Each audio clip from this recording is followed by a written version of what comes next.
Ben ritrovati telespettatori di Gold 78 HD per questo ennesimo appuntamento con il calcio dilettantistico siciliano, l'appuntamento del martedì sera alle 21 con la replica anche il mercoledì dopo le 23.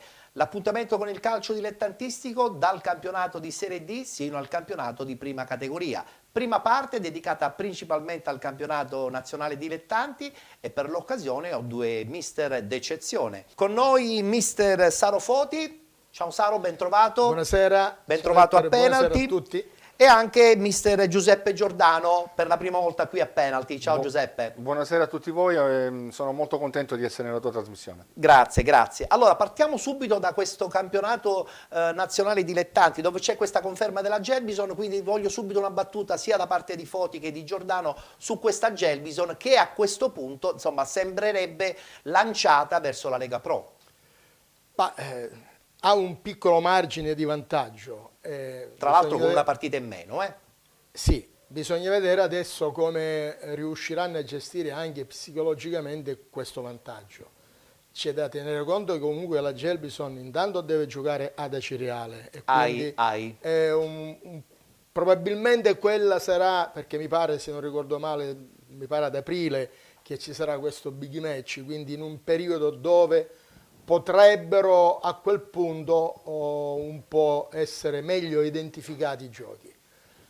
È un campionato quest'anno, quello di Serie D, bello, molto equilibrato. Ci sono troppe squadre protagoniste però forse. C'è Lamezia, c'è la Cavese, che non la sottovalutiamo per il prestigio e per il passato, e quindi io di questi campionati dico sempre che non ci sono certezze assolute e tutte le squadre lo sanno gli allenatori, le trappole sono sempre dietro l'angolo, soprattutto quando poi si va a 5-6 giornate alla fine, e ogni partita diventa pesante.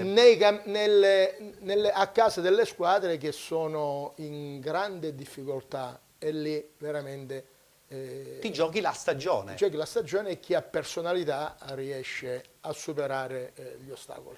Giuseppe, invece dopo la tua esperienza iniziale in quel di Messina ti sei fermato e quindi sei diventato un osservatore di questo campionato nazionale dilettante. Come vedi questo progetto della Gelbison in prospettiva Lega Pro?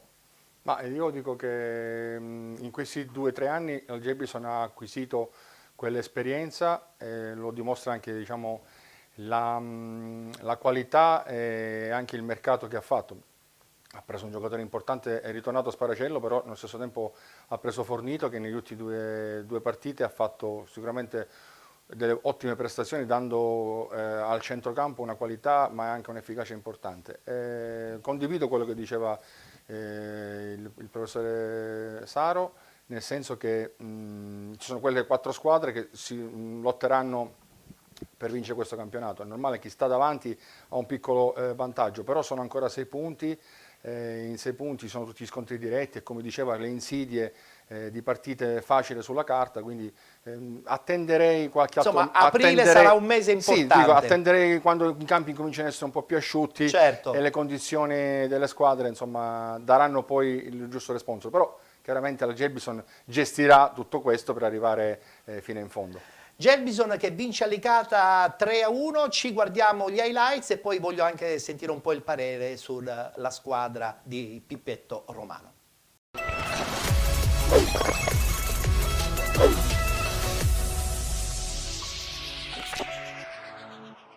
Licata contro Gelbison, rispettivamente sesta contro prima in classifica. 2 squadre costruite bene, con budget però sicuramente inferiori rispetto alle altre. Samaché lontano dall'area, prova la soluzione personale, il passaggio filtrante con Minacori che viene anticipato all'ultimo momento da Domenico Marchetti. Si fa vedere Fornito, prova invece il pallone in mezzo per Sparacello che riesce a far prolungare, palla che staziona in aria e pallone indietro con Fornito che prova la battuta di sinistro. Primo tiro della Gelbison dopo 4 minuti e 22 secondi. Il cross basso ancora una volta Candiano, palla che passa e che tocca l'incrocio dei pali, ultima deviazione da parte di Fornito. Caccetta, pallone di prima, Giordano per lasciare Samaché, aveva lasciato la conclusione a Giordano, molto intelligente Samaché. Altra palla per Giordano, il cross di prima prima nel cuore dell'area e c'è D'Agostino e il gol! Samake!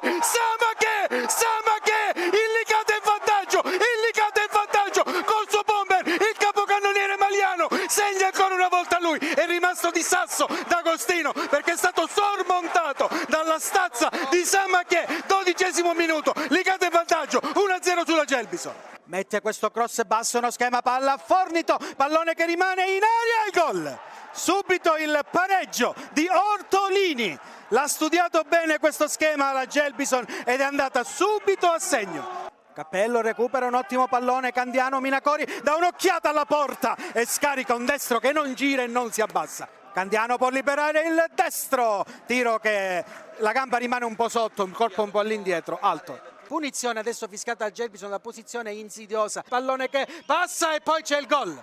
Gol di Gonzales che di prima la gira sul primo palo dove Truppo non può nulla. Cambia il risultato al minuto 81, Licata 1, Gelbison 2, ha segnato Gonzales e ancora su calcio da fermo Licata preso d'infilata. Candiano il cross, Samake!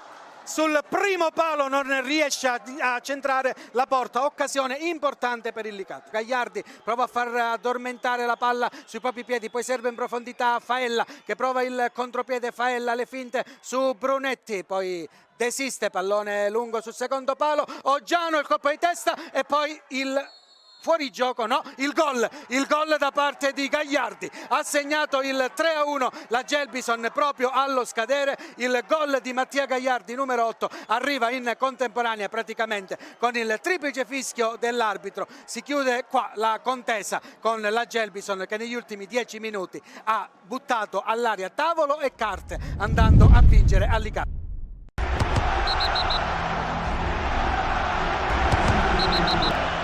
Per me abbiamo fatto una vittoria da grande squadra, ma veramente da grande squadra. Una squadra che sa esattamente quello che vuole, che ha recitato il copione che era stato studiato alla perfezione, ha suonato lo spartito che era stato dato proprio alla perfezione per come era andata.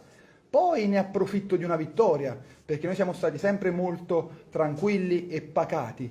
A me l'arbitraggio non ha convinto e noi sapevamo che questo era un fosso bello grosso da saltare, profondo e molto ampio.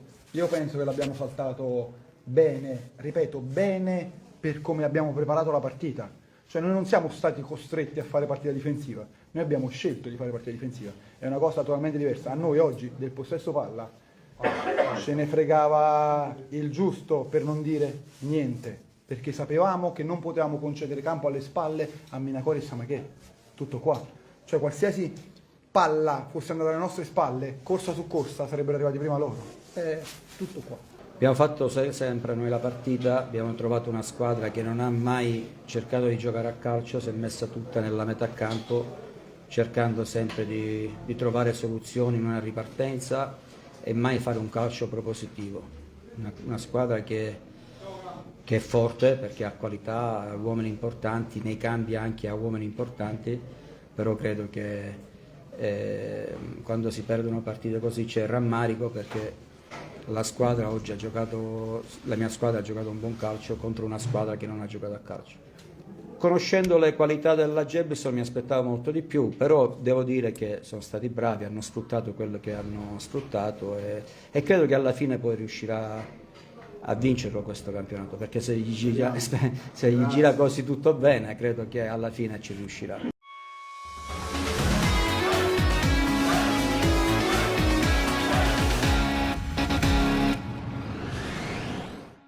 Battere il Licata in casa non è mai facile. Mister Foti, la Gelbison ci è riuscita, forza sicuramente importante della squadra, dall'altra forse il Licata un po' appagato? No, io penso che, anzi no penso, sono sicuro che nel campionato di Serie D, dove già ci sono valori importanti, nessun calciatore può sentirsi appagato o si senta appagato perché sa che è una vetrina importantissima, in diretta, non tanto per la squadra dove giochi, ma lo è perché ci sono sempre osservatori delle categorie superiori, soprattutto la C, e quindi i calciatori sanno che è una vetrina importante, appagati non lo sono mai. La verità è che la Gelbison, come diceva Peppe poc'anzi, è una squadra che ha mostrato di avere qualità. Io aggiungo che è una squadra che ha saputo riorganizzarsi dopo una piccola flessione, perché la Gelbison ha fatto una partenza importante, poi ha avuto una piccola flessione. Che ci può anche stare. Che ci può anche stare, adesso è nuovamente in grande ripresa. E questo la dice lunga, quando una squadra è in calo e poi riesce a riprendersi evidentemente ci sono bene, i mezzi. Quello vuol dire che la squadra ha un'intelaiatura ed ha soprattutto un'organizzazione di gioco che gli consente di fare bene. Parliamo invece adesso della Lamezia Terme, che a sua volta batte un Castrovillari in crisi. Giuseppe, un Castrovillari che a questo punto deve guardare bene un po' le sue doti di recupero, perché insomma arriveranno i mesi in cui ogni punto è pesantissimo. Sì, ci può anche stare la sconfitta volendo contro il Lamezia. Questo no? però per il terzo risultato negativo mi sembra sì, il sì. secondo. È un po' crisi, è un po' crisi. Sì. È chiaro, incontrava anche un'altra squadra proiettata a far bene come il Lamezia. Certo, era un derby calabrese sentito, quindi ci sono delle cose che sicuramente saranno verificate in questi giorni per rendere al massimo e far punti la settimana successiva.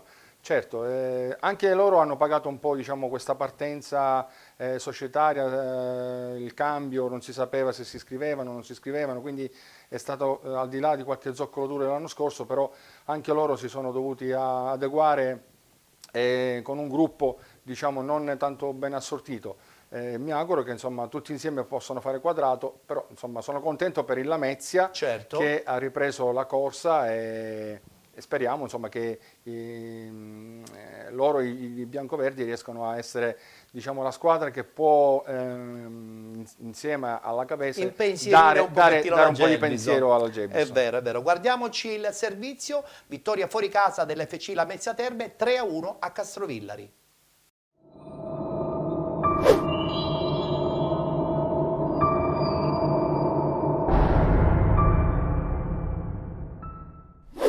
Il Lamezia Terme fa suo il derby calabrese della 22esima giornata di Serie D, battendo in trasferta 3-1 il Castrovillari. Ai piedi del Pollino si tinge dunque di giallo-blu la sfida tra le due calabresi. Il Lamezia, padrone del gioco, parte con tanta grinta e determinazione, vedendosi annullare per fuorigioco un gol firmato da Salandria nelle primissime battute della gara.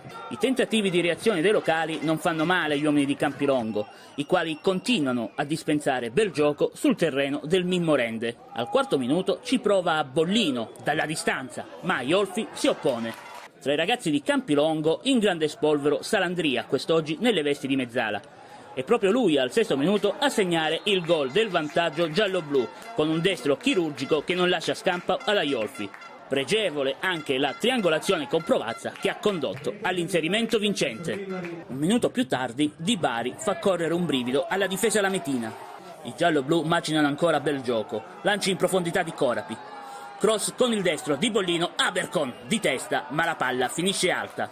Sul versante sinistro, invece, lo scambio tra Provazza e Bollino libera lo spazio per il tiro a Salandria, ma Iolfi si supera con i piedi. Al 30° il raddoppio lametino è firmato da Alessandro Provazza, il quale disegna un arcobaleno, un capolavoro che anche lo stesso Iolfi non può far altro che ammirare.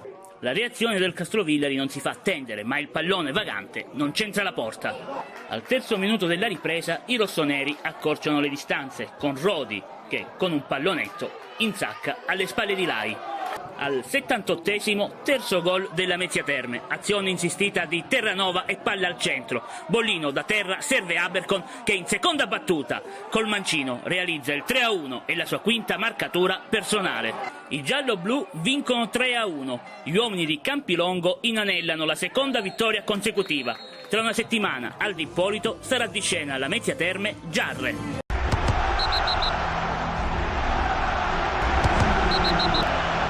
Sì, è una partita convincente, ma anche a tratti anche un po' sofferta, perché specialmente nel primo tempo loro ci hanno fatto un po' soffrire su queste palle, quando erano a 5 ci hanno fatto un po' soffrire su queste palle tagliate in diagonale, dove loro erano bravissimi a portare 2 o 3 uomini, e noi facevamo un po' fatica a scalare in certe posizioni, perché tendevamo molto, perché la squadra mia quando gioca in 4-3 gioca molto stretto, quindi corta, e quindi riesce, però quando incontriamo queste squadre che giocano a 5 delle volte gli esterni, purtroppo i quinti andiamo a fare un po' fatica. Abbiamo perso un po' di ampiezza, dovevamo stare con De Marco e magari con i centrocampisti un po' più larghi. Però oggi devo essere sincero, mi fate fare un plauso a questo gruppo, che questo gruppo, nonostante che oggi abbia fatto un grossissimo, un massiccio turnover, ha fatto secondo me una straordinaria partita. Questo è un gruppo sano, un gruppo che sta venendo fuori bene. Ha fatto, secondo me, nonostante che oggi avessimo fatto anche un turnover, tutti si sono dimostrati all'altezza, perché poi alla fine questa squadra è forte in tutti gli uomini. Per me sono quasi tutti titolari, no? A parte un po' i giovani, però oggi devo dire che tutti hanno fatto una partita non solo tatticamente, ma anche di cuore, anche di cattiveria, anche di intensità. Diciamo che il rammarico più grande è solamente il risultato, perché la squadra per 100 minuti ha tenuto testa alla Lamezia in maniera concreta. Abbiamo creato tanto e purtroppo non siamo riusciti nei momenti cardine della partita ad accorciare poi gli svantaggi, perché già pronti e via abbiamo avuto delle situazioni importanti, poi passano in vantaggio loro. Rincorriamo, abbiamo ancora occasioni e riescono ad andare sul 2-0. Certo che se riuscivamo ad accorciare già il primo tempo, forse il secondo tempo saremmo riusciti anche a metterli più in difficoltà. Considerato che poi il secondo tempo la squadra ha fatto un grande secondo tempo come anche il primo, perché devo dire che sono molto contento della prestazione che hanno fatto. Sul 2-1 ero convinto che potevamo riprenderla, devo essere sincero, o perlomeno tenerla aperta fino alla fine, cosa che poi purtroppo per quell'episodio di un rimpallo, un ragazzo colpisce la palla da terra di testa, insomma sono degli episodi che purtroppo a noi sono andati a sfavore, a loro a favore. Bisogna mantenere la calma, e noi sappiamo insieme a tutte le altre squadre che stiamo facendo un campionato per salvarci, dunque dobbiamo partire dalle cose positive di questa gara, non dal risultato negativo, perché comunque tanto di cappello, il Lamezia ha un organico insomma importantissimo. Partire da queste basi importanti, cioè la squadra ci crede, la società ci crede, il mister ci crede, i tifosi li ringrazio perché oggi sono stati un qualcosa di meraviglioso, dunque ci credono insieme a noi, tutti assieme dobbiamo salvarci, dai, lottando fino all'ultima giornata.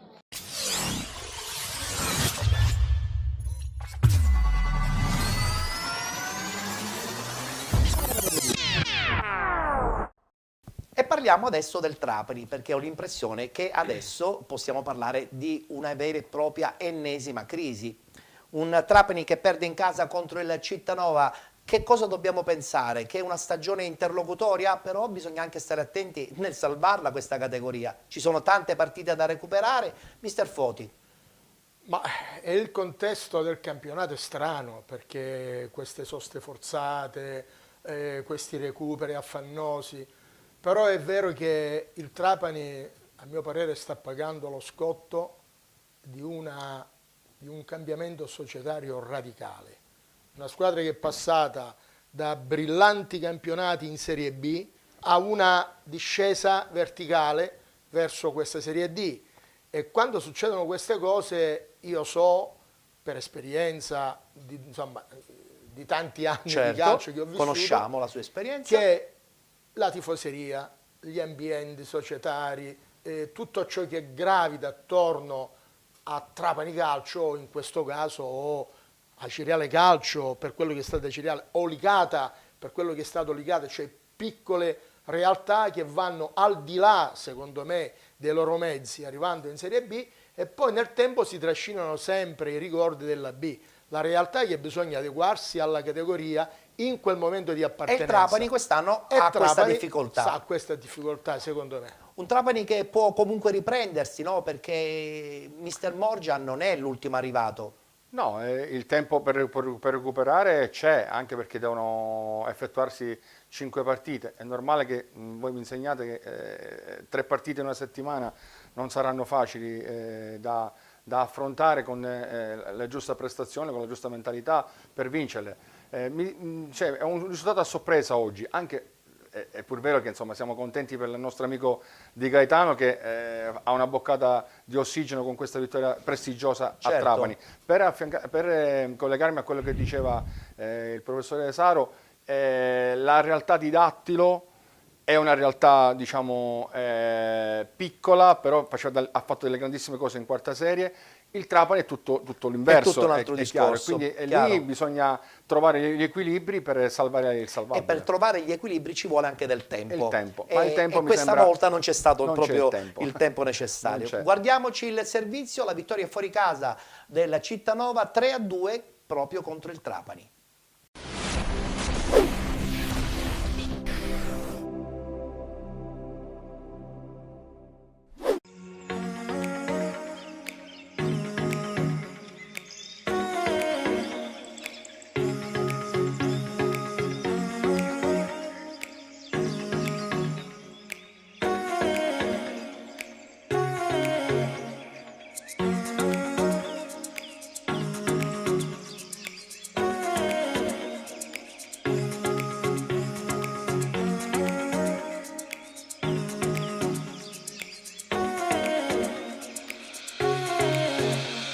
Abbiamo praticamente messo in pratica quello che avevamo preparato proprio in questa maniera, cercando di metterli in difficoltà attaccando la profondità, perché comunque sapevamo di incontrare sì una squadra che probabilmente non aveva il ritmo partita e quindi dovevamo essere bravi ad allungarli continuamente per farli andare in fatica. E devo dire che ci siamo riusciti, abbiamo tenuto bene il campo, siamo andati meritatamente in vantaggio. Penso che il primo tempo non abbiamo rubato nulla, essendo in vantaggio 3-0. Poi non so se avete visto la distinta, è una squadra molto giovane e quindi voi un po' per il calo fisico e voi ma calo fisico è pure fisiologico, perché comunque veniamo da un momento particolare, soprattutto dal punto di vista nervoso, no?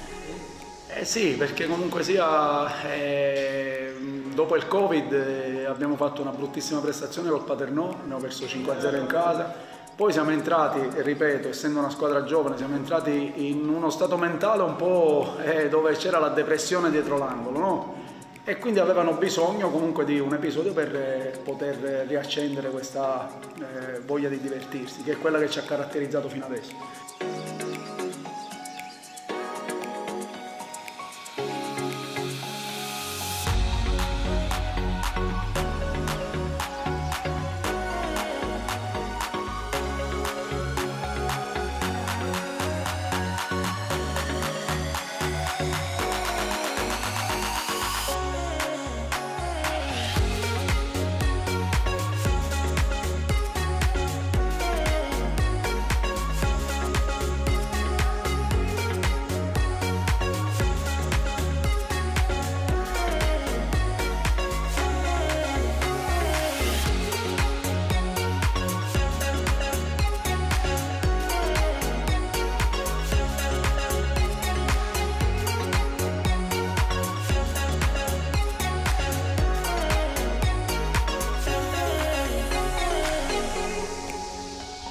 Normale che il Trapani doveva ritornare in partita e l'ha fatto con 2 magie, perché comunque i 2 gol sono 2 Eurogol e quando c'è giocatori di questo calibro comunque li puoi anche subire.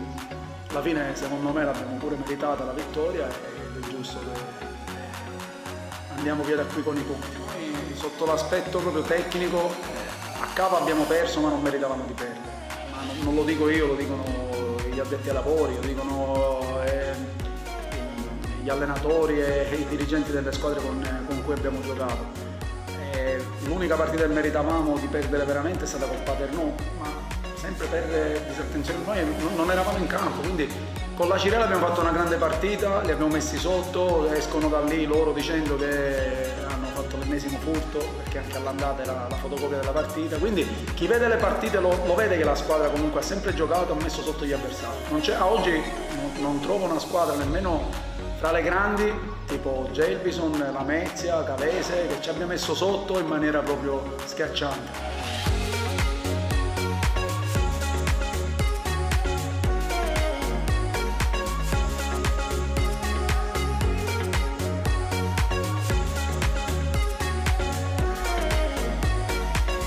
Adesso siamo sereni che dovrebbe essere nuovamente la cosa giusta da fare per riprendere il nostro percorso.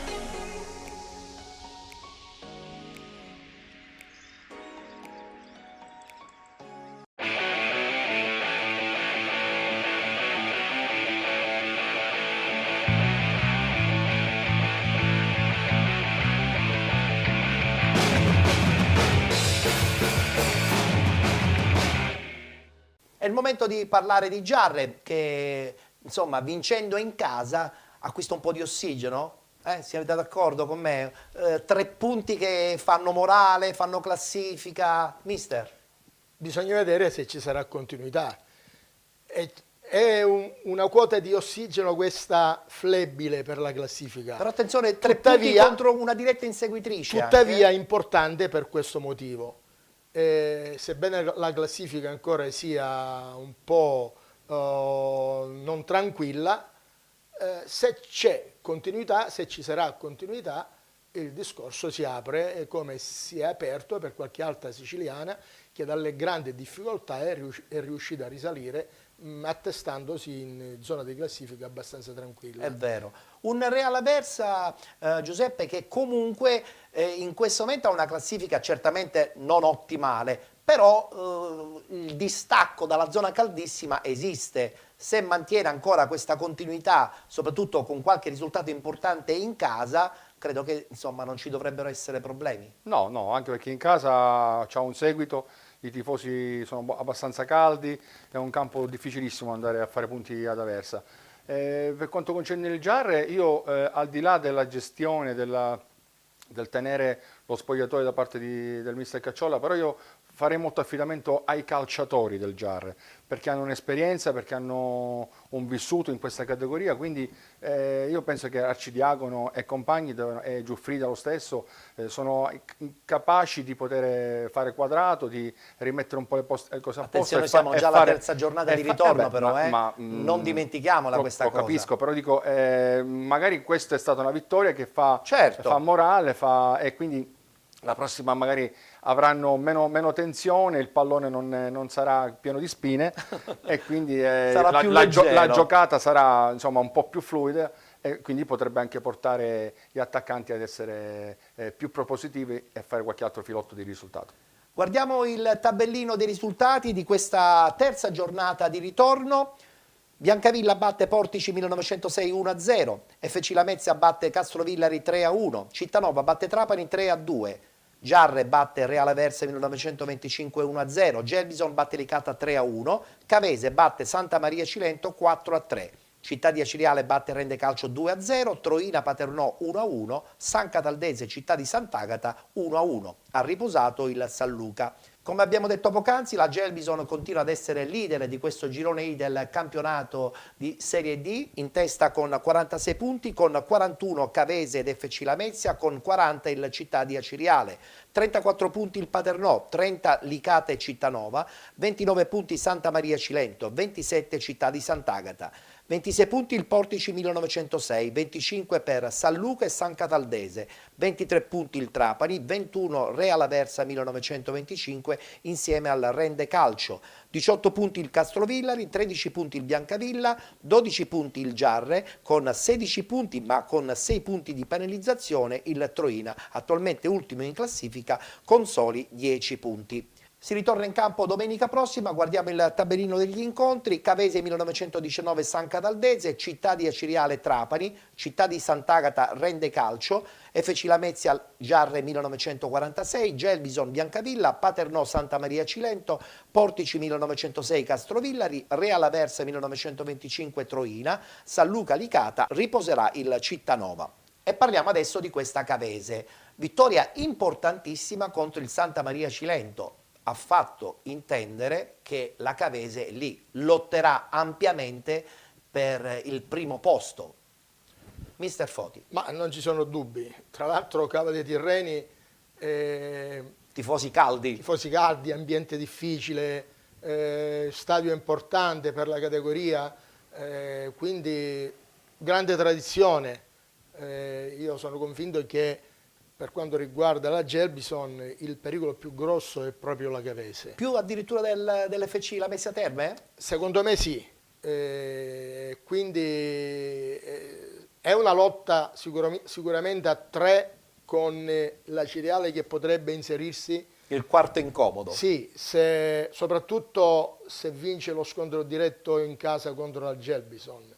Allora già, anche se poi mi pare l'ultima giornata va a Cava dei Tirreni, sì, mi pare, sì. Se il calendario non mi... A Ciriale che tra l'altro ha vinto contro la Gelbison in casa della Gelbison all'andata. Quindi sì. Anche il fatto di andarti a giocare eventualmente all'ultima giornata in uno spareggio di regular season, come si dice, certo. No? Anche fuori casa, se hai personalità e hai gli attributi vai a vincere. Puoi farcela. Quindi secondo me la Cavese sarà l'avversario più insidioso per la Gelbison, però le Mezzi e Ciriale sono lì attente ai passi falsi di queste due squadre. Giuseppe, è crisi per quanto riguarda il Santa Maria Cilento? Perché da un paio di settimane i punti scarseggiano. Ma è crisi no, perché insomma, già la Cavese alla vigilia era forte. Con i 2 acquisti fatti alla chiusura del mercato, con Lomasto e Foggia, si è rinforzata maggiormente. Ancora di più. Quindi diciamo che fa scalpore il fatto che vinceva 2-0 nel primo tempo e poi ha perso la partita per 4-3. Quindi questo la dice lunga sulla forza della Cavese, ma è una squadra, il Cilento, che in casa segna sempre, ha attaccanti importanti.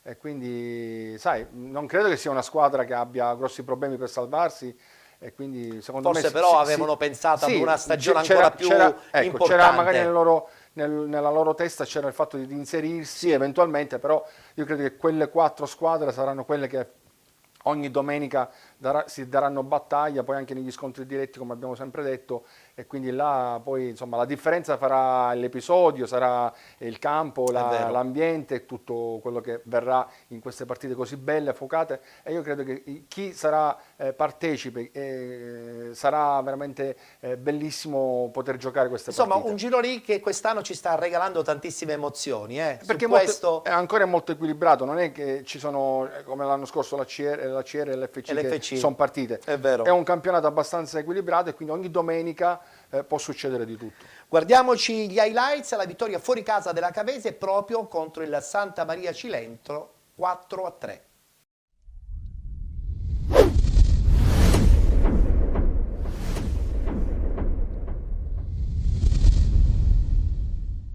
Buon pomeriggio dallo stadio Antonio Carrano di Santa Maria di Castellabate e benvenuti a Santa Maria Cavese, gara valida per la terza giornata del girone I del campionato nazionale dilettanti. Ultime operazioni di rito e poi comincerà il match diretto dal signor Iannello di Messina. Il primo pallone sarà della Cavese ed ecco che si comincia al Carrano tra cilentani e metelliani. Simonetti a cercare Ovisac, va a vuoto potenza, Ovisac in area di rigore si gira atterrato, calcio di rigore, non ha dubbi il fischietto di Messina. Domenico Maggio contro Anatrella, parte Maggio, Santa Maria in vantaggio con Domenico Maggio, 1-0. Simonetti, l'apertura per Todisco può puntare Caserta, lo fa, affonda il numero 28 dei giallorossi. Attenzione, entra in area di rigore, Caserta frana su di lui, non ha dubbi l'arbitro, e rigore, il secondo di giornata. Gabbionetta stavolta dagli 11 metri contro Anatrella, 2-0 per il Santa Maria. La Cavese con Romizzi la mette al centro, arriva il gol di Banegas che accorcia le distanze. Aliperta manda a vuoto un avversario, anche un altro, attenzione Aliperta che poi segna il gol del 2-2, Aliperta per la Cavese, e si va al riposo in perfetta parità, 2-2.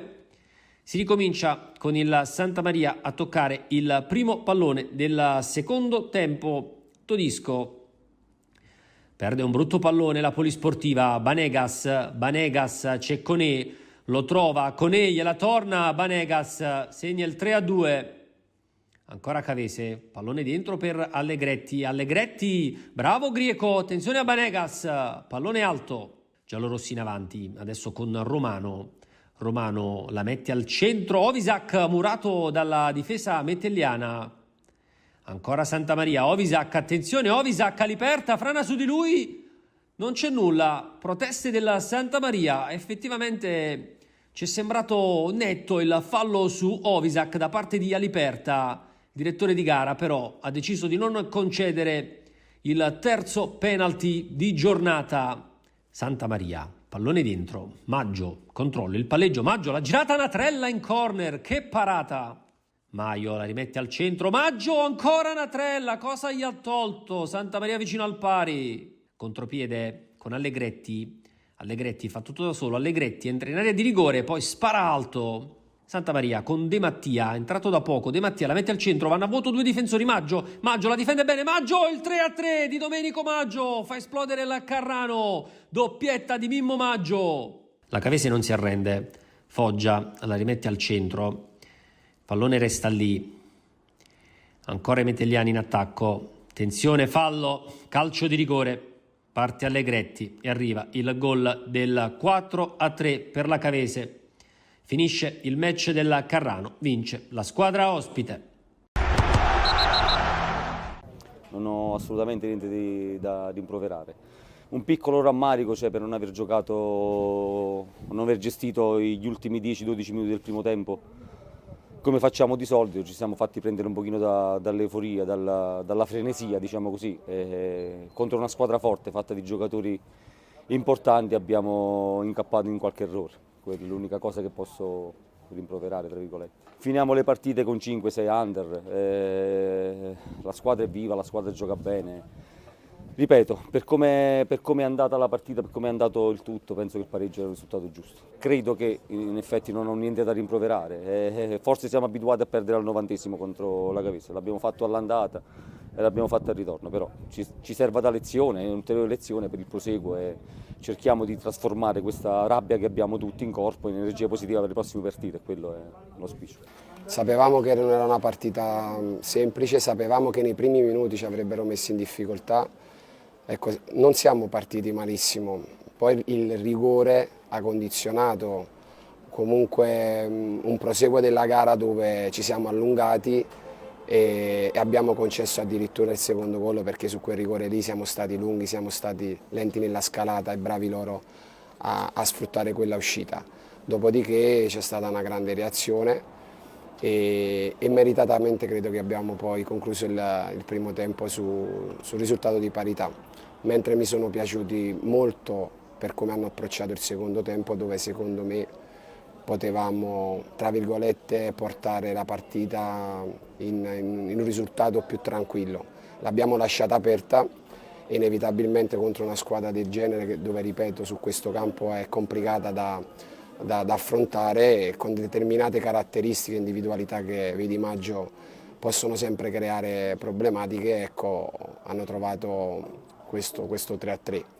E dopodiché, ripeto, magari in modo inaspettato anche da parte nostra, perché la partita era finita, sono stati ulteriormente capaci e in grado di crederci, perché comunque è stata un'azione ben congegnata dalla scelta di Aliperta, dal lavoro che ha fatto Foggia, Palma e così poi il rigore che trasformato, che ci dà 3 punti molto importanti per il proseguo, considerando anche i risultati delle avversarie e dà continuità a un periodo, ecco, che ci porta alla 4ª vittoria di fila.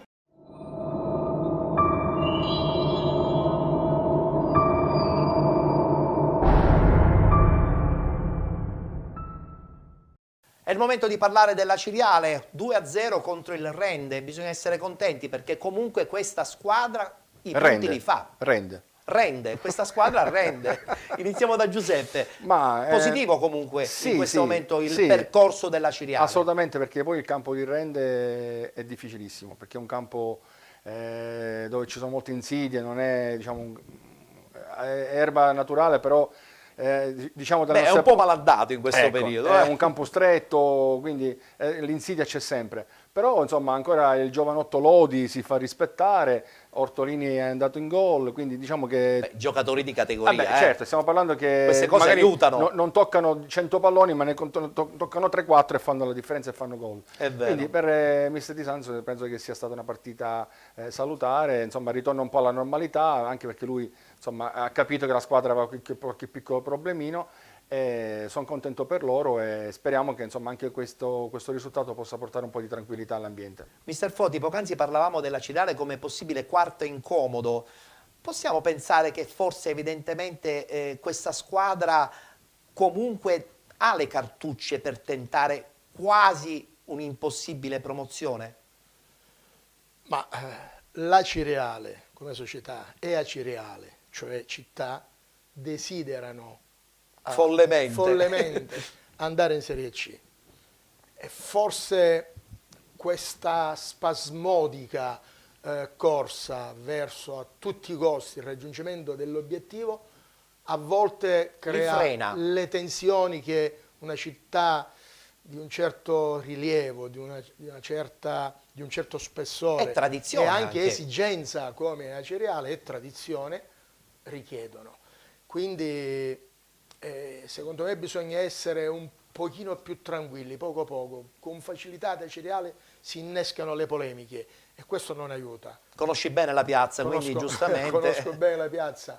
Però dall'altro lato avere questa ricerca spasmodica della vittoria e del risultato e una tifoseria di primo livello, dall'altro lato è anche un aiuto. Allora se i calciatori hanno personalità, riescono a dare qualcosina in più, perché è difficile trovare una città come Aciriale, una tifoseria come Aciriale in Serie D, con tanto amore, con tanto attaccamento, con tanta presenza su quelle che sono le vicende della società, dei calciatori stessi. Quindi io col cuore mi auguro che Aciriale, sappiamo benissimo, che Aciriale da quarto incomodo vinca l'ultima partita di campionato a Cava dei Tirreni, 2 punti dietro alla Cavese, va a vincere a Cava e scavalca. Tra l'altro se va a giocare a Cava una partita importante ci sarà un gruppo di tifosi come minimo che andrà insomma a sostenere la squadra. Permettendo andranno 3.000 tifosi. Anche io sono di questa idea. Te le posso fare una domanda, assolutamente professore? Sì. Ecco, ma questo handicap di non avere il campo proprio, no? Sì. Alla lunga poi non paga, secondo te? Prof? Alla lunga è un grande danno, non soltanto per le partite. Alla fine le partite, se li giochi sempre nello stesso campo, ti ci abitui.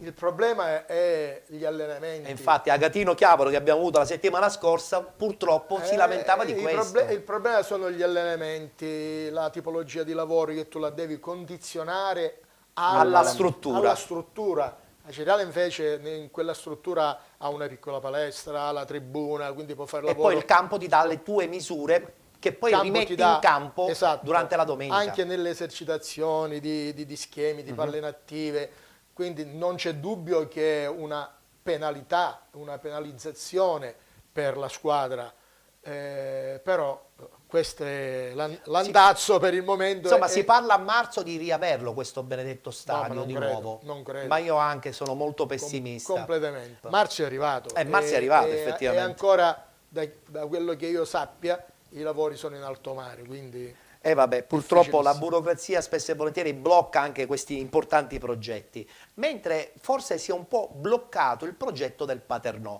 che sicuramente non era quello di vincerlo il campionato, però è anche vero che ci aveva già abituato, soprattutto nella prima fase della stagione, a delle exploit interessanti. Un Paternò che non vince ormai da qualche domenica, adesso torna da Troina con un pareggio 1-1. Che cosa è successo, Giuseppe?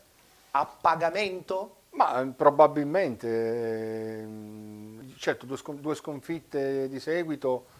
Adesso questo pareggio fuori casa, il ritorno di Calogero La Piana, magari qualche giocatore non è in condizione, Quindi diciamo che però le basi per ricominciare ad essere protagonisti ci sono, perché insomma conosciamo sono quinti in classifica, conosciamo attualmente, la conoscenza e la professionalità e l'astuzia che ha Vittorio Ostenese e la società, quindi Torrisi io credo che stia facendo un grosso lavoro a Paternò, e quindi al di là di tutto, insomma, credo che insomma, la società, i tifosi non possono essere che soddisfatti. È normale che quando poi tu incominci a vincere, tutti sono assapori un po' sogni. Vorrebbero che le cose andassero bene, però questo calo fisiologico poi alla fine, insomma, chi ce l'ha alla fine, chi ce l'ha in mezzo, chi ce l'ha all'inizio, però prima o dopo deve capitare a tutti. Magari loro lo hanno avuto in questo momento e la classifica si è un po', diciamo, allargata per loro con i primi posti, però sono lì, come dicevi tu,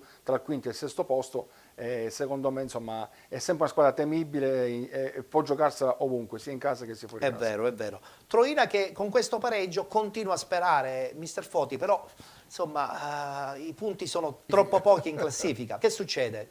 Riuscirà a fare questo miracolo Galfano? Non è facile, però il calcio ci insegna che tutte le imprese sono possibili, non è nulla di proibito, e quindi fin quando la matematica non ti condanna devi lottare e devi sperare, perché può succedere magari che la squadra davanti a te per una serie di eventi che sono magari non prevedibili falliscano alcune gare, e quindi tu ti puoi avvicinare e puoi agganciare.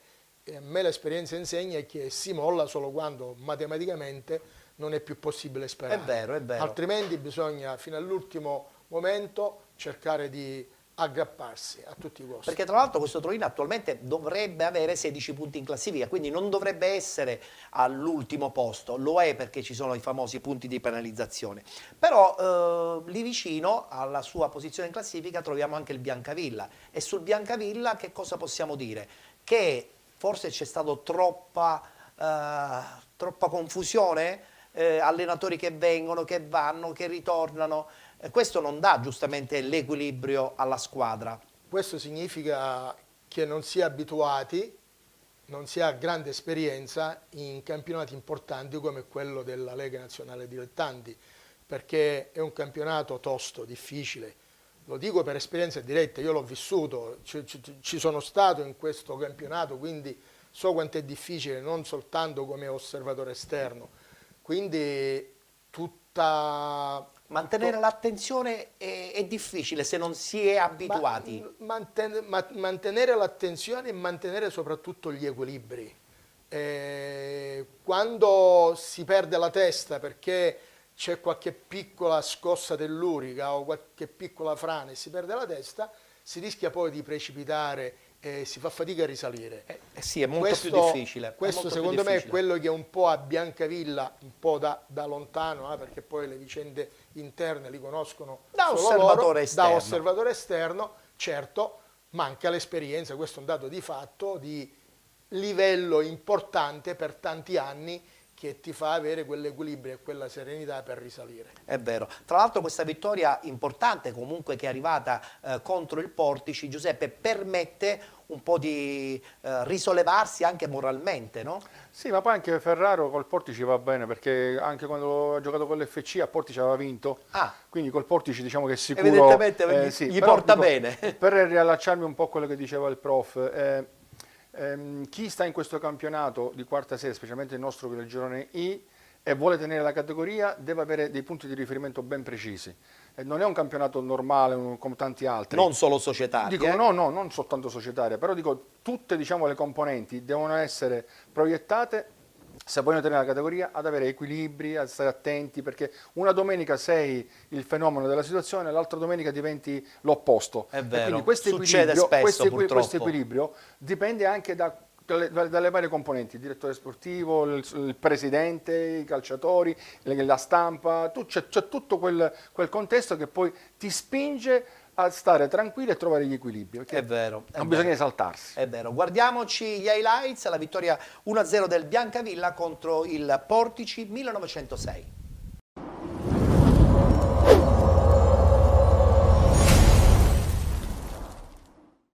ben trovati dallo stadio Orazio Raiti di Biancavilla, dove tra poco andrà in scena la gara valida per la 22esima giornata del campionato di Serie D Girone I, la gara tra Biancavilla e Portici, due squadre che vivono un momento parecchio diverso. Le due squadre sono già in campo. Partita Biancavilla-Portici. Musso scambia con Licciardello, ancora Licciardello con il mancino, la palla arriva a Santapaola ancora l'aggancio, Santapaola! È sempre lui a portare in vantaggio il Biancavilla. Quinto gol stagionale per Giordano Santapaola. Biancavilla 1, Portici 0. Il risultato si sblocca al 10° minuto. Tosolini ad impostare quasi come un playmaker, allarga a destra per Licciardello. Licciardello sfida Piccolo, Licciardello ancora, Licciardello rientra, mancino, Zizzania. Romano, bene per Carotenuto, posizione regolare, Carotenuto, Faraone, poi la palla rimane lì, ancora Di Laura a salvare tutto in scivolata. Si salva il Biancavilla. A destra per un compagno, Carotenuto ancora a centro, Manfrelotti, clamoroso. L'errore di Manfrelotti da 2 passi, clamoroso davvero. Allora Stallone, Carotenuto in area, Carotenuto ancora, Carotenuto sempre molto bravo a liberarsi, pallone sul secondo palo dove c'è Manfrelotti, il palo a salvare il Biancavilla. Maranzino, attenzione a Romano, Romano scodella dalle parti di Carotenuto, ancora Manfrelotti in fuorigioco. Grande occasione per il numero 9 che ha provato a riscattarsi. Scodella per Romano, buono questo lancio del numero 4. Romano ancora, Romano questa volta se ne va. Romano ancora Castagna entra in area, Castagna sul secondo palo. Altro errore clamoroso di Scala. Manfrelotti si gira, Faraone. In bello stile Manfrelotti con questa rovesciata. Marino incespica sul pallone, allora favorisce il break di Licciardello. Licciardello ancora, Licciardello la sterzata ancora, Licciardello se ne va anche al Calvanese, Licciardello se ne va a tutti ma non riesce a servire Liukkonen. E soprattutto c'è il ritorno perfetto di Carotenuto. Altra opportunità per il Portici con Filogamo, non c'è fallo. Romano entra in area, Romano alto sopra la traversa. C'è stata però la deviazione, sarà calcio d'angolo. Marino il cross in area, Manfrelotti ancora per Pisani ribattuto, Scala il cross sul secondo palo, il colpo di testa di Romano, il palo del Portici. Chiaramente il Portici meriterebbe il pari. Manfrelotti prolunga dalle parti di Pisani, traversa ma c'è fuori gioco. Comunque non entra mai questa palla oggi. Adagi. Adesso sì, finisce Biancavilla Portici 1-0. La 22esima giornata della Girone I di Serie D. Match winner e man of the match Giordano Santapaola con il suo gol al 10° minuto del primo tempo. Regala una vittoria preziosissima agli uomini di Ferraro.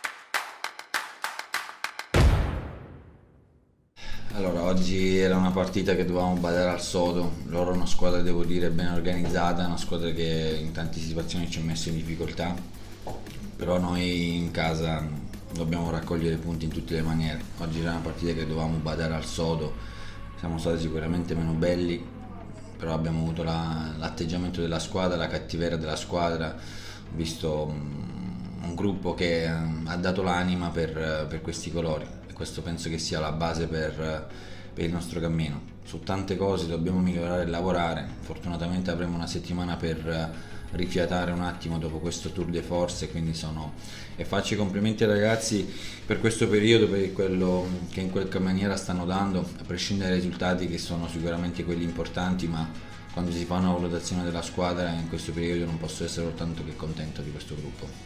Il campionato è ancora lunghissimo, punti ce ne sono a disposizione tanti, noi dobbiamo guardare di domenica in domenica. Oggi era veramente fondamentale perché ogni domenica diventa un crocevia, insomma, per portare punti a casa, per cercare di fare un percorso che sia degno, insomma, di questi colori e di Biancavilla. Ma io ho un gruppo di ragazzi che hanno capito l'ambiente, hanno capito di cosa abbiamo bisogno per portare a casa e raccogliere e fare dei risultati importanti. quello che dobbiamo fare è questo atteggiamento, portarcelo avanti fino in fondo, e che con questo atteggiamento sicuramente diremo la nostra fino alla fine. Finalmente ci sarà la settimana tipo, finalmente ci voleva, perché si è giocato in 2 settimane 5 partite e poi dopo si va ad affrontare la capolista. Come lavorerete? Sicuramente più sereni dopo questa vittoria. No, abbiamo bisogno intanto di recuperare energie, perché come ho detto prima i ragazzi sono spremuti veramente fino all'osso, hanno dato tantissimo e cercheremo di abbiamo più tempo per preparare questa gara in maniera molto più dettagliata, cosa che purtroppo non abbiamo avuto adesso. Abbiamo tempo per recuperare anche qualche altro giocatore, energie, insomma oggi era per noi veramente vitale, ossigeno puro, insomma, in virtù di questa anche trasferta importante che ci attende.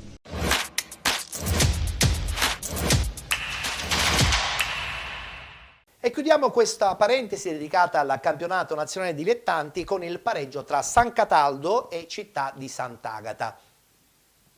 Da dove iniziamo? Da San Cataldo o da Città di Sant'Agata? Iniziamo dal San Cataldo. Da San Cataldo. Perché dobbiamo ammettere che Campanella ha creato un miracolo. Assolutamente. Ha preso questa squadra 0 gol, 0 punti e adesso sono 24 i punti. Bisogna fargli i complimenti. Poco fa, quando io nel discorso precedente dicevo il riferimento a qualche società siciliana che è riuscita a risalire la china, era proprio alla San Cataldese. A San Cataldese, sì. Quindi bravo Campanella, perché non è facile. Non è facile. Non è facile. E lui evidentemente ha portato in quell'ambiente la sua esperienza, la sua determinazione, la sua cattiveria sportiva, che ci vuole, che occorre in questo campionato, è una componente dominante, e quindi la San Cataldese è venuta fuori da una situazione dove probabilmente nessuno pensava potesse riuscire. Città di Sant'Agata invece pareggio tranquillo per una stagione che sulla carta è molto più tranquilla rispetto alla scorsa. Sì, Giampaolo sta facendo un lavoro, sta continuando il lavoro iniziato l'anno scorso, è seguito dalla società, ha mantenuto lo zoccolo duro, prendendo anche qualche ragazzo interessante, qualche under interessante, e quindi si stanno divertendo, ecco, senza avere molte ambizioni. Credo che insomma è una società che si divertirà, rimarrà in categoria, perché tranne se poi domani non succedono cose strane, però insomma penso che il Sant'Agata sia la squadra insomma che rivedremo in questa categoria. Faccio una postilla per il discorso di Campanella. Campanella, e non me ne voglia Giovanni, perché parlo a suo favore, c'è il classico allenatore che sa quello che deve fare nelle difficoltà, e quindi lui con la sua esperienza, e penso che in quarta serie non sia mai retrocesso, dove è andato ha creato anzi i presupposti per divertirsi, e credo che a San Cataldo abbia trovato un'altra volta la sua dimensione, e questi sono i risultati. Certo, se adesso Balistreri ogni domenica va in gol, anche se su calcio di rigore, però vuol dire che la squadra è proiettata in avanti e trova anche i calci di rigore, quindi anche questo è un vantaggio che va all'allenatore e anche alla società. Guardiamoci gli highlights. La partita si è conclusa 1-1, San Cataldese, Città di Sant'Agata.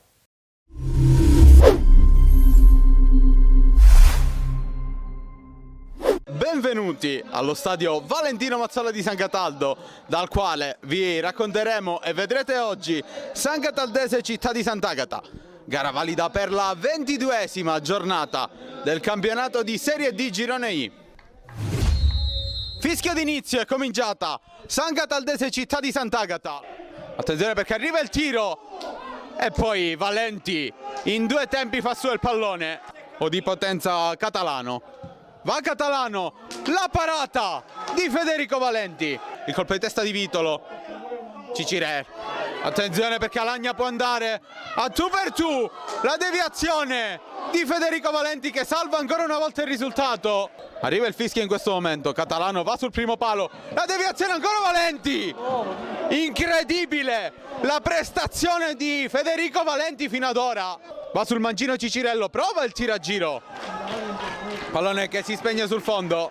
Calabrese vede partire sulla destra Liga che mette bene giù il pallone, entra in area, può mettere il cross, c'è Balistreri, una deviazione e arriva la rete! 1-0 San Cataldese, quando siamo al minuto 43 del primo tempo, dopo sofferenze inaudite, la San Cataldese si porta in vantaggio con Pietro Balistreri. Simone Brunetti, ancora Liga che entra in area, Liga, prova la conclusione. Rotulo, difesa del Sant'Agata schierata, Rotulo. Prova il filtrante per Brunetti che mette il pallone in mezzo, non ci arriva Ses. Poi c'è il lancio di Cicirello, dalle parti di Catalano, ancora Catalano, affrontato da Salvo, Catalano prova il mancino. La pronta respinta di Federico Valenti. Ancora San Cataldese. Attenzione che Valenti qui sbaglia e arriva il pareggio del Sant'Agata quando siamo al minuto 12 nel secondo tempo. Alagna trova il gol del pareggio, entra in area Rotulo, va giù, calcio di rigore. Passano 70 secondi e la San Cataldese trova il calcio di rigore. Balistreri contro Betters, va Balistreri, la parata di Betters. Attenzione, Catalano mette il cross, è arrivata la deviazione di Alagna, triplice fischio, finisce sul risultato di 1-1 San Cataldese Città di Sant'Agata. Le reti al 43esimo del primo tempo per la San Cataldese con Pietro Balistreri. Il pareggio del Sant'Agata arriva al 12esimo della ripresa con Alagna.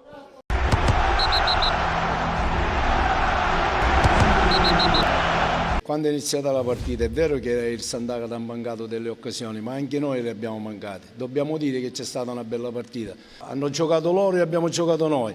Hanno avuto le occasioni loro e le abbiamo avute noi. Poi nel secondo tempo siamo entrati, all'inizio abbiamo mancato qualche palla a gol, poi c'è stato l'episodio del calcio di rigore. Diciamo che alla fine devo fare i complimenti al Sant'Agata che ha una bella squadra. Noi abbiamo giocato la nostra partita e il pareggio è giusto. Io dove mi sto incavolando, sapete qual è?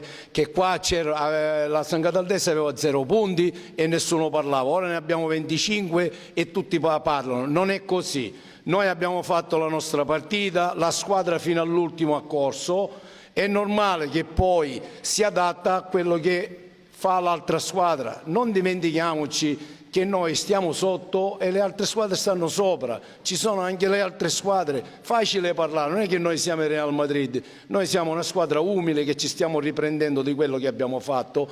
Devo elogiare i ragazzi perché hanno fatto una grande cosa, ma di qua a dire cose che non ci stanno, il trio di partite, la stanchezza, non è niente, completamente niente, è solo una partita che l'abbiamo giocata, bella partita, bella squadra del Sant'Agata, hanno avuto le loro occasioni, le abbiamo avute anche noi. Noi eravamo in vantaggio, non vi dimenticate che noi abbiamo subito il pareggio su una papera nostra, su un infortunio del nostro portiere, non vi dimenticate che noi abbiamo sbagliato un calcio di rigore, bravo il loro portiere. Di che cosa stiamo parlando, per favore, dai.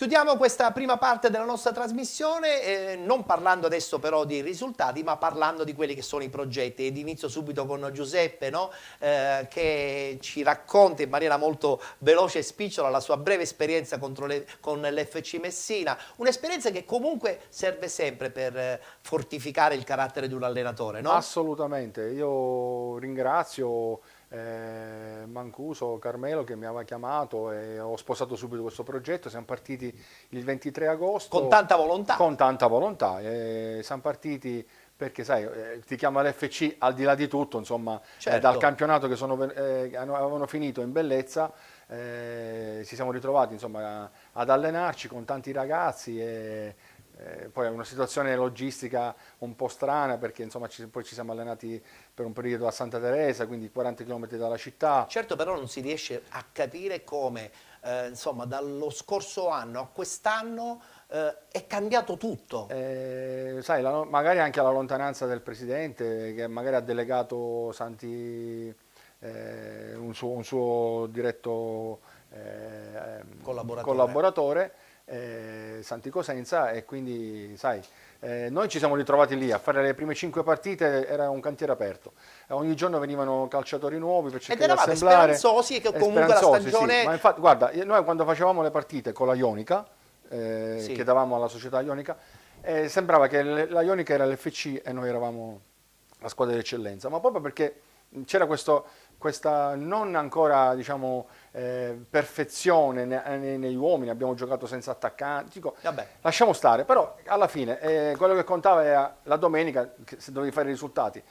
L'unico punto che abbiamo fatto è stato proprio con la Cireale in casa 0-0, però insomma era normale che poi alla fine pagasse l'allenatore, e poi è venuto Ferraro che ha fatto qualche punticino perché nel frattempo è venuto qualche attaccante, Orlando e qualche altro, Bramati è ritornato in squadra. Comunque quindi... non si può progettare una stagione in questa maniera, con queste incertezze. Diciamo che hanno pagato e poi di riflesso abbiamo pagato noi gli errori o l'eccessiva voglia di far bene dell'anno precedente. Il risultato, a me dispiace tantissimo che i tifosi e i cittadini di Messina non abbiano potuto andare a sostenere questa squadra e quindi rimanere a casa la domenica, ahimè, e vedere... Tu però non sei rimasto a casa perché so che insomma, no, giri io mi muovo, da osservatore attento. Io mi muovo perché è giusto che chi sta in questo ambiente deve, al di là di tutto, deve farsi vedere, deve sempre aggiornarsi perché Chiaro. vengono sempre giocatori nuovi, anche perché no, delle idee, perché bisogna sempre estrapolare qualcosa di qua, qualcosa di là, rivedere, e qui ci sono i corsi di aggiornamento che fanno chiunque. Ma anche, per esempio, oggi siamo qui e mi fa più piacere vedere dopo tanti anni il professore, lo trovo sempre più giovane, sempre più attento, e quindi mi fa bene anche a me, insomma, vedere il professore che in questa condizione. Questo tuo pensiero. E poi, insomma, ti ringrazio per questa ospitata. Ci mancherebbe. E attenzione perché penalty porta fortuna, lo dico sempre, no? È sempre di buon auspicio l'ospitata perché magari possa arrivare anche qualche proposta, anche se tu per quest'anno purtroppo sei bloccato. L'unica cosa che può avvenire è se c'è qualche impegno all'estero, posso andare all'estero, perché in Italia tutti si possono spostare tranne gli allenatori. Sì, è vero. Questa è una cosa che effettivamente poi ci sarebbe da parlare in altre occasioni potremmo anche parlare. Tantissimo. Mister, però sentire la determinazione di un allenatore fa sempre piacere, no? Una stagione che praticamente è andata persa perché una volta che l'FC è fallito, insomma, si sono ritrovati senza squadra sia lui che Mancuso. C'è amarezza, però purtroppo il calcio è anche questo. C'è amarezza perché un allenatore giovane che affronta una piazza importante come quella di Messina, con la speranza, con l'auspicio di poter lottare in alto e di fare bene, certo. Di lavorare attraverso il lavoro, lottare per posizioni di un certo rilievo e poi vedere vanificate anzitutto le idee, anzitutto le aspettative e poi tutto il resto, quindi è brutto. E dal punto di vista psicologico, professionale, è difficile da poter essere capito da chi non si trova in quelle condizioni di lavoro, quindi è difficile che lo possano capire i tifosi, è difficile che lo capiscano i calciatori. Chi può capire queste situazioni siamo noi allenatori, io come Ekis, però ho vissuto le esperienze da allenatore e quindi... Un allenatore è sempre allenatore, anche quando diventa ex. Su questo non c'è dubbio, quindi auguro davvero a Giuseppe che da questa esperienza negativa ci sia l'impulso il prossimo anno per prendersi le soddisfazioni che merita, perché quando si lavora con serietà, con amore, con dedizione, è giusto che vengano i successi, però i successi noi allenatori non li possiamo fare da soli. È ci vuole il fondamentale contorno, che ci sia società, la dirigenti. base e la società. Senza società non si va da nessuna parte.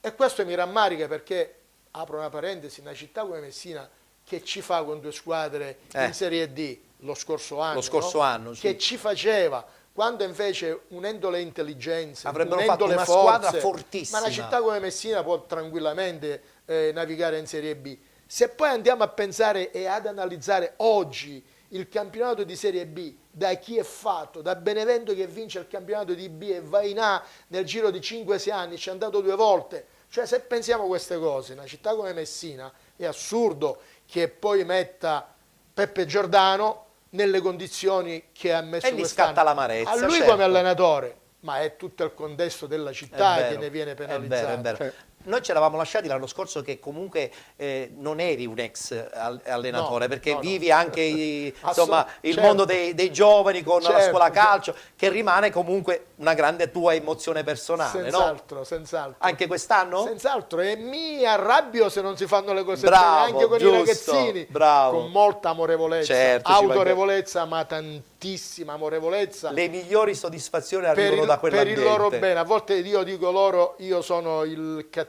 degli istruttori, ma perché vi voglio bene, voglio vedervi crescere, quindi le cose vanno fatte bene. Giusto, giusto.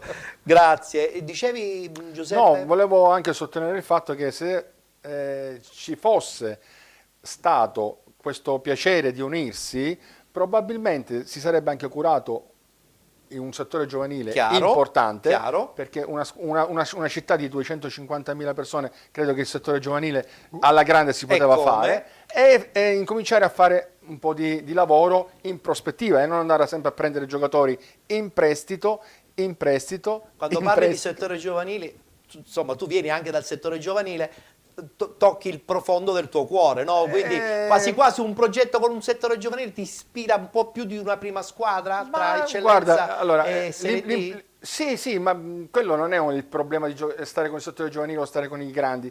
Il problema è trovare un progetto che ti dia la possibilità di lavorare. È vero. Poi è chiaro che poi tu capisci quali sono i tuoi limiti. Dici, io qua posso andare o qui non posso andare. Giusto. Però non è facile. Come sa benissimo il professore, non è facile. Una cosa è certa, gli allenatori rimangono sempre soli e quindi rimarranno sempre soli. Questo è scritto nella Bibbia Bibbia dell'allenatore. Non c'è niente da fare. Non è solo nelle canzoni, uomini soli, no? È vero, è vero. Noi siamo veramente gli uomini soli. Nel calcio gli allenatori sono davvero uomini soli. È vero. Quando si vince, tutti entrano sopra il carro, sono tutti sopra il carro. Anche il magazziniere. Sì, è vero. Oggi Quando vi ho dato la divisa che porta fortuna. Avete vinto, abbiamo vinto anche per la divisa. Quando si perde si defilano tutti.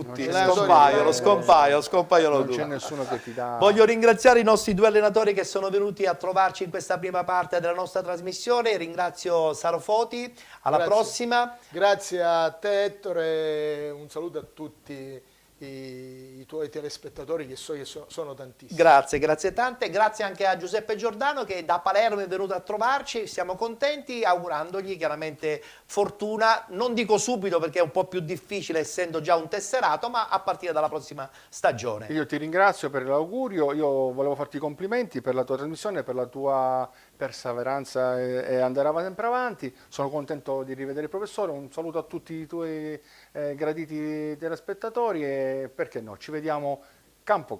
Bravo. Ci fermiamo, c'è la pubblicità, tra poco parleremo del campionato di eccellenza e anche del campionato di promozione. Non scappate.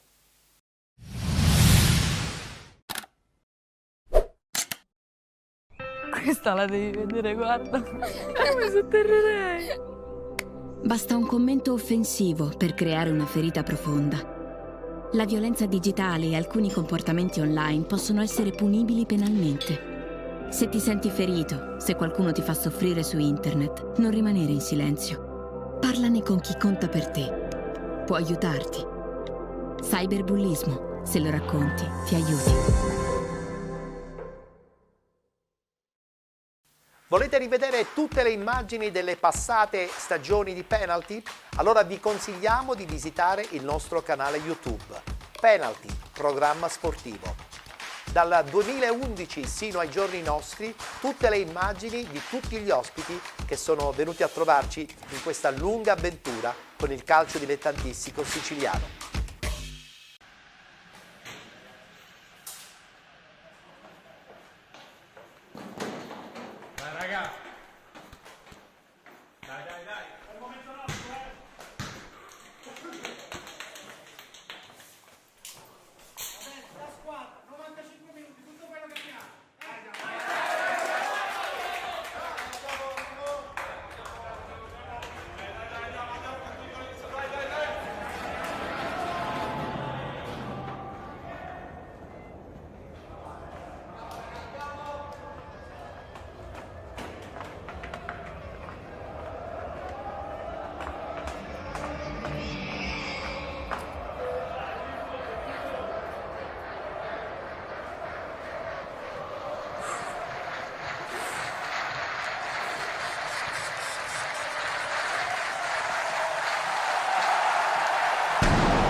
Eccoci rientrati dopo la pubblicità, siete con Penalty, tutto il calcio di cui il calcio vero non parla mai, l'appuntamento del martedì sera su Gold 78 HD a partire dalle ore 21 e poi la replica anche il mercoledì dopo le 23. Tra l'altro vi anticipiamo una straordinaria novità a partire dalla prossima settimana, perché saremo in onda anche sul canale 17 di 7 Gold il mercoledì ed il giovedì tra le 13 e le 14, ma di questo avremo modo di parlarne anche poi nella parte finale della nostra trasmissione. Seconda parte del programma che viene subito inaugurato con un nuovo ospite che ci è venuto a trovare, il direttore sportivo della città di Siracusa, Emanuele Merola. Ciao Emanuele, ben trovato. Ciao Ettore, grazie sempre per l'invito. E domenica non avete giocato con la Leonzio. No. Che è successo? La Leonzio ha mollato? Almeno così si dice in giro. Penso proprio di sì, penso però l'ufficialità ci sarà questa settimana. Noi in settimana già qualche sensore c'era che non giocavano perché alcuni giocatori giustamente in questa categoria conosciamo tutti i giocatori, o fra di loro si conoscono, e già c'era l'allarme che non si presentavano e oggi domenica c'è stata l'ufficialità che non si sono presentati. Tra l'altro questa cosa ci fa capire che questo girone B è veramente un girone sfortunatissimo, nel senso che è successo di tutto, no? Con squadre che hanno mollato prima dell'inizio, alcune che hanno mollato durante, adesso c'è questo discorso riguardante la Leonzio e ci pareggia tutto questo, no? Sì, già penso che tante volte l'ho detto anche nel nostro canale del Città di Siracusa che non si può continuare così. Lei dice, il direttore dice che siamo sfortunati, ma non è che siamo sfortunati, già dall'inizio si sapeva che l'Atletico giocava con i tifosi, che la Sant'Antonio mollava dopo una giornata e quindi già i sensori c'erano dall'inizio che la situazione era molto ma molto limpida, quindi il presidente Morgana deve fare qualcosa perché così non si può continuare, perché il girone B è diventato veramente deprimente questo girone. È vero, mentre invece non lo è per niente il girone A, che è ricco di società vogliose di vincere il loro campionato, e a tal proposito partiamo subito con il girone A.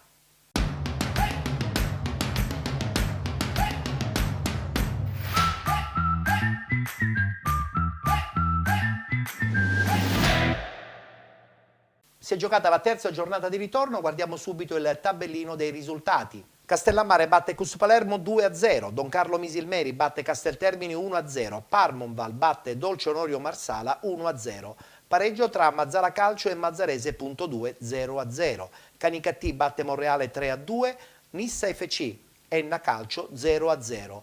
Pareggio tra Oratorio San Ciro e San Giorgio Acragas 2018 ed infine Profavara batte Unitas Sciacca 2-1. Con questa ennesima vittoria il Canicattì conferma la sua posizione leader di questo girone A del campionato di eccellenza.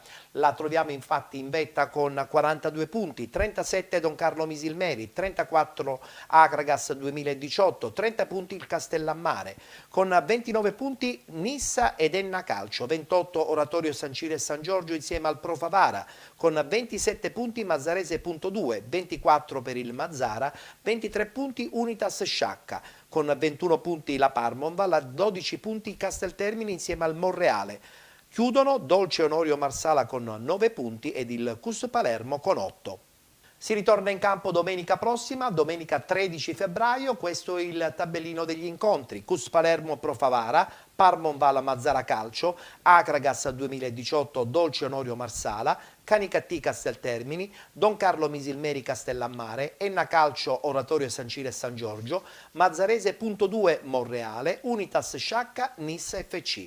Ricordiamo tra l'altro che mercoledì si recupera la partita tra Pro Favara ed Enna Calcio. Emanuele, io credo che il Canicattì quest'anno ha proprio tutti i punti necessari per vincerlo questo difficile girone A del campionato di eccellenza. Guarda, il girone A è un girone bellissimo, ci sono tante piazze importanti, tante città importanti e tante società presidenti che spendono soldi.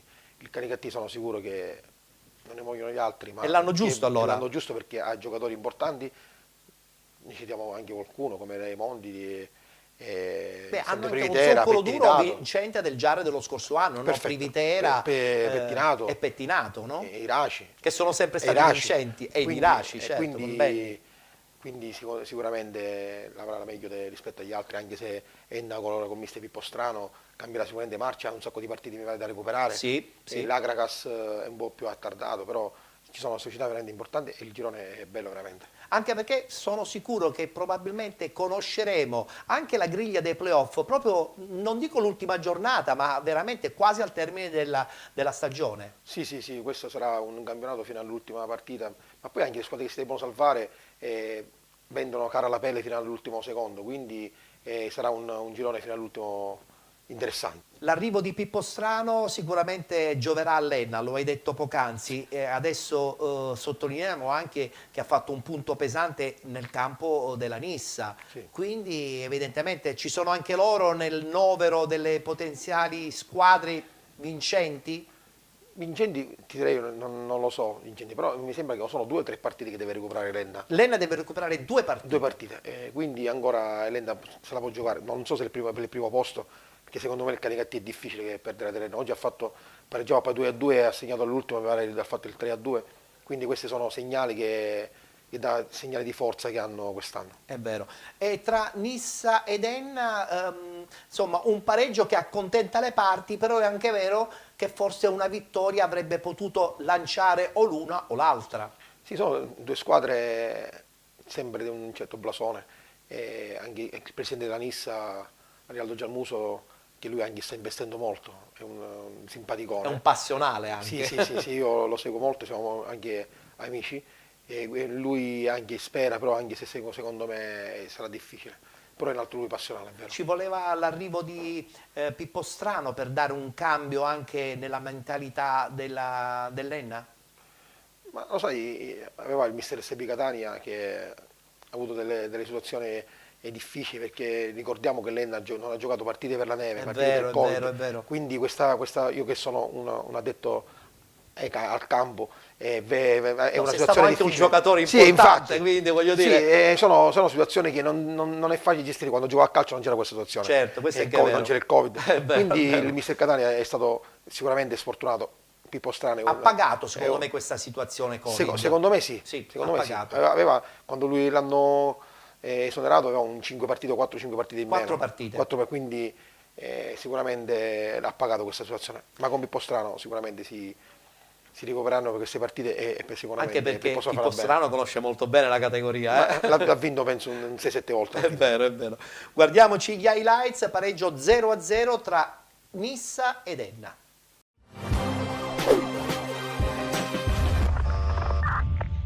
Nel girone A la Nissa dal comunale di Campofranco ospita l'Enna, arbitra la partita il signor Amore della sezione di Ragusa, Figuccia di Marsala e Rallo della medesima sezione gli assistenti al secondo minuto. Una punizione di Ilario viene allontanata, ancora scodellata in area di rigore la sfera, prova l'anticipo Reducci su Dolenti ma il pallone finisce fuori al sesto, cross dalla destra di Graziano viene allontanato da Conti sulla sfera, Santonocido cerca la conclusione fuori di poco il suo tentativo al 19esimo, calcio di punizione in favore degli ospiti sul punto di battuta, c'è di Dio, facile la parata per l'estremo difensore Kebba al 23esimo, tiro dalla distanza della Nissa affidato a Reducci, ottimo l'intervento in due tempi di Dolenti. Scorriamo fino al 31esimo, c'è un calcio d'angolo dalla sinistra per la Nissa sul secondo palo, cerca l'intervento Reducci che però non trova incredibilmente il gol del vantaggio. 34esimo, ancora Reducci lavora il pallone sulla destra, appoggia per Garofalo, tentativo di prima intenzione interessante ma che termina fuori. 44esimo, sempre Reducci,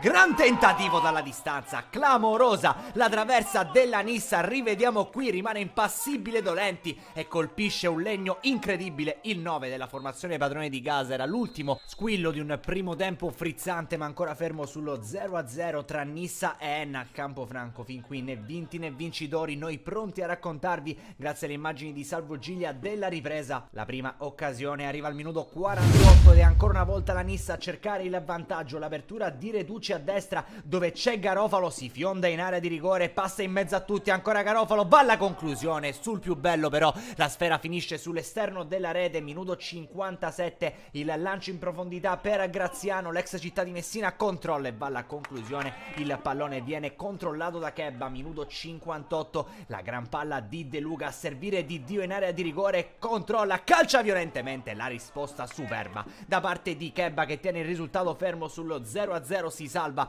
la Nissa in questo caso, cambio tra le file biancoscudate, tocca a Priola al posto di Caronia ma chi si rende pericoloso al 77esimo è Angelo Caronia dell'Enna che riceve il pallone dalla sinistra e tutto solo in area di rigore, controlla, cerca il tentativo, fuori posizione Kebba ma alta sopra la traversa, la conclusione del calciatore giallo-verde al 90esimo, Camarà scappa sull'out mancino, mette dentro il pallone per Ilario, l'ultima chance della Nissa che si perde sul fondo, di lì a poco solo il triplice fischio al comunale di Campofranco, non si fanno male Nissa ed Enna che pareggiano a reti bianche 0-0. È tutto a loro, un cordiale saluto e come sempre alla prossima.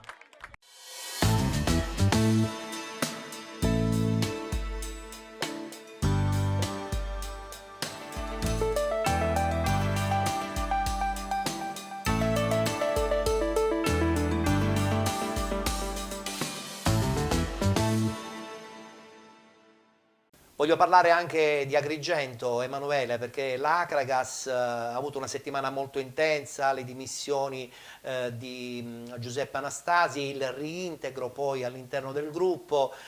Certo, queste cose non giovano probabilmente alla serenità del gruppo, non so se sei d'accordo. Sì, sono d'accordo anche perché conosco la piazza importante. Un Acragas che comunque pareggia contro l'Oratorio San Ciro e San Giorgio, ancora in corsa per la Coppa. Vero. Quindi questo cosa ci fa pensare? Che andare comunque a pareggiare con il Marineo non è stata una partita facile. No, non è stata una partita facile. Il Marineo sta andando anche bene, però l'Acragas deve fare qualcosa in più. Prima di parlare del girone B, una battuta anche su Mazzara e Mazzarese, realtà di Mazzara del Vallo, non molto amiche tra di loro, che comunque pareggiano in questo derby.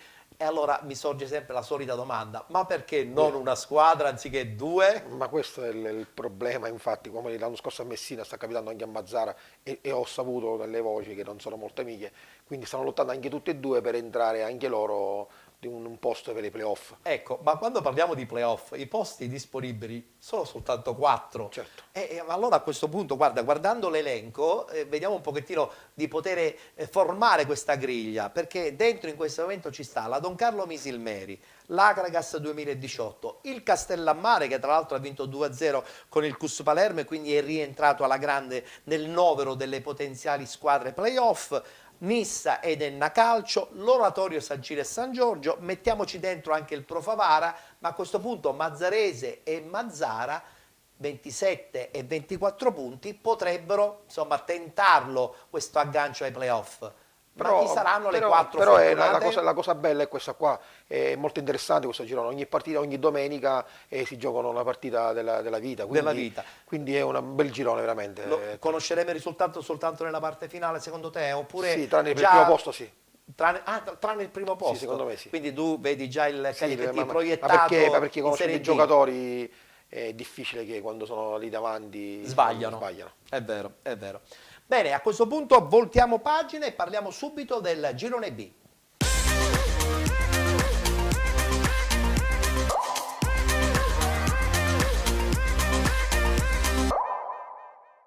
Girone B del campionato di eccellenza, un girone che, come abbiamo detto poc'anzi, è molto travagliato. Il Città di Siracusa domenica vince 3-0 per rinuncia della Leonzio, una Leonzio che non sappiamo se proseguirà la stagione. Stiamo soltanto facendo un punto su un girone che probabilmente all'inizio sembrava interessante, ma che poi via via si è un po' disciolto, no? Anche per un interesse tecnico che è venuto a mancare. Purtroppo, come abbiamo parlato prima, già 3 squadre che non ci sono più, ma vedi quest'anno il girone B è povero anche di giocatori importanti, di top player. Abbiamo parlato in settimana in un'intervista, dicevo questo, che tutti i giocatori top sono nel girone A o in Serie D, quindi quest'anno il girone B è anche povero di quindi di tasso giocatori. tecnico limitato. Sì, molto. Ce la potrebbe fare il Città di Siracusa a rientrare quantomeno nella griglia playoff? Te lo dico subito, Guarda, già a battuta. Noi stiamo lavorando da quando mi arrivo, che è il 25 novembre, stiamo lavorando per arrivare almeno nei playoff, perché il Siracusa non ci nascondiamo che almeno il minimo deve fare i playoff. Mi sembra Quindi giusto, fino no? all'ultimo, Mi sembra giustissimo. Fino all'ultimo ci tenderemo, anche se questa situazione della Leonzio può pagare, perché vende un sacco di squadre ora, se già le retrocessioni sono fatte, che sono la San Antonio e la Leonzio, non dovrebbe più retrocedere nessuno. Speriamo che i presidenti delle squadre che navigano nelle basse classifiche non fanno qualche scherzetto. È vero, questo sicuramente falserà un pochettino, falserà tutto. Sì, purtroppo sì, io spero che la Lega Morgane o il nostro presidente sicuramente da domani in poi si farà sentire a Palermo, perché deve cambiare qualcosa, almeno o un'altra recessione o devono allungare i playoff, ma qualcosa deve fare, perché allora saranno 12 partite di farsa. È vero. Guardiamo il tabellino dei risultati, terza giornata di ritorno, Atletico Catania, Real Siracusa Belvedere rinviata, Carlentini batte Santa Croce 3-0, Città di Siracusa batte Leonzio 1909 3-0 a Tavolino, Igea 1946 batte Città di Viagrande 2-0, Ionica FC batte Nebros 2-1, Ragusa Calcio batte Città di Taormina 3-0, Virtus Ispica 2020 SC Palazzolo 1-1, ha riposato la Cicatena. In testa abbiamo il duo Ragusa e Igea 1946, in testa con 42 punti, però attenzione, il Ragusa deve recuperare una partita. Con 36 punti la Ionica FC, 31 per il Carlentini, 27 Città di Siracusa, 26 Città di Taormina, 24 Nebros, 22 Palazzolo, 19 punti per la Leonzio 1909, 18 la Cicatena, 17 Virtus Ispica 2020, 14 punti per il Real Siracusa Belvedere, 10 punti per il Santa Croce, 9 per il Città di Viagrande, chiude la classifica l'Atletico Catania con 0 punti. Si ritorna in campo domenica prossima, eccolo qua il tabellino degli incontri: Città di Taormina Atletico Catania, a Cicatena Virtus Ispica 2020, Città di Viagrande Ionica FC, Leonzio 1909 Ragusa Calcio, Nebros Carlentini, Santa Croce Città di Siracusa, Palazzolo Igea 1946, riposerà il Real Siracusa Belvedere. Mercoledì 2 recuperi, Ionica FC Carlentini e forse Leonzio 1909 Real Siracusa Belvedere. Dico forse perché forse bisogna aspettare ancora qualche giorno per capire quale sarà il prossimo percorso della Leonzio. Però non voglio parlare in questo momento della singola Leonzio, voglio parlare invece del Ragusa, che sicuramente in questa stagione ha dimostrato organizzazione societaria fondamentale e organizzazione tecnica, squadra imbattuta, squadra che insomma ambisce in maniera determinata alla vittoria finale, tra l'altro ancora in corsa anche per la Coppa Italia. Sì, la Ragusa è organizzata bene, ma già 2 anni fa, quando ero già lì, c'era... Conosci bene la piazza? Sì, è una piazza che si sta bene, sono entrati un sacco di dirigenti locali, quest'anno il direttore Graziano sta facendo un bel lavoro, i giocatori e l'allenatore Filippo Raciti già da 2 anni, che questo è il secondo anno che fa bene, ha lasciato la quadratura l'anno scorso, quindi potevano fare solo bene, con 4-5 ragazzi importanti come Maimone, Grasso, Randis, quindi Cacciola, quindi hanno preso l'inquadratura buona per vincere, secondo me. Chiaramente non fate corsa con il Ragusa Calcio, non credo proprio che sia il vostro punto di riferimento, no? No. Come città di Siracusa. Noi no, come primo posto no, però dobbiamo cercare, perché c'è la situazione dei 10 punti della seconda alla quinta. Sì, è vero. Quindi noi il mercoledì prossimo, il 16, giocheremo in casa con il Ragusa, e quindi noi dobbiamo cercare di almeno accorciare di più le distanze per i 10 punti. La società ha un obiettivo, cercare di entrare nei playoff, da quello che mi stai dicendo, per poi dopo magari fare il grande salto.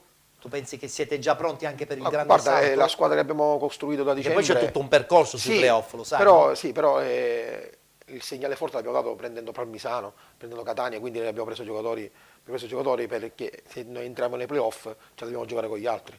Quindi, non soltanto con le eventuali siciliane, ma anche per i successivi step, è vero. Che tra l'altro poi prevedono una potenziale finale tutta siciliana per l'unico posto. Anche su questo, insomma, io non riesco a capire perché la Sicilia deve anche pagare questo. Purtroppo è uscito da un po' di mesi questa situazione. Quindi quando vinci tu con la Basilicata e poi devi tornare di nuovo con la Sicilia. Se le due siciliane vincono si devi possono sempre, scontrare praticamente per una siciliana dovrebbe salire. Sì, praticamente. Però ci sono i pescaggi, perché noi in tante situazioni che poi rientri in una certa corsa per i pescaggi, tu sei rappresenti città di Siracusa, quindi se tu fai una finale il blasone aiuta. Guardiamoci gli highlights. Ragusa Calcio che batte il Città di Taormina 3-0.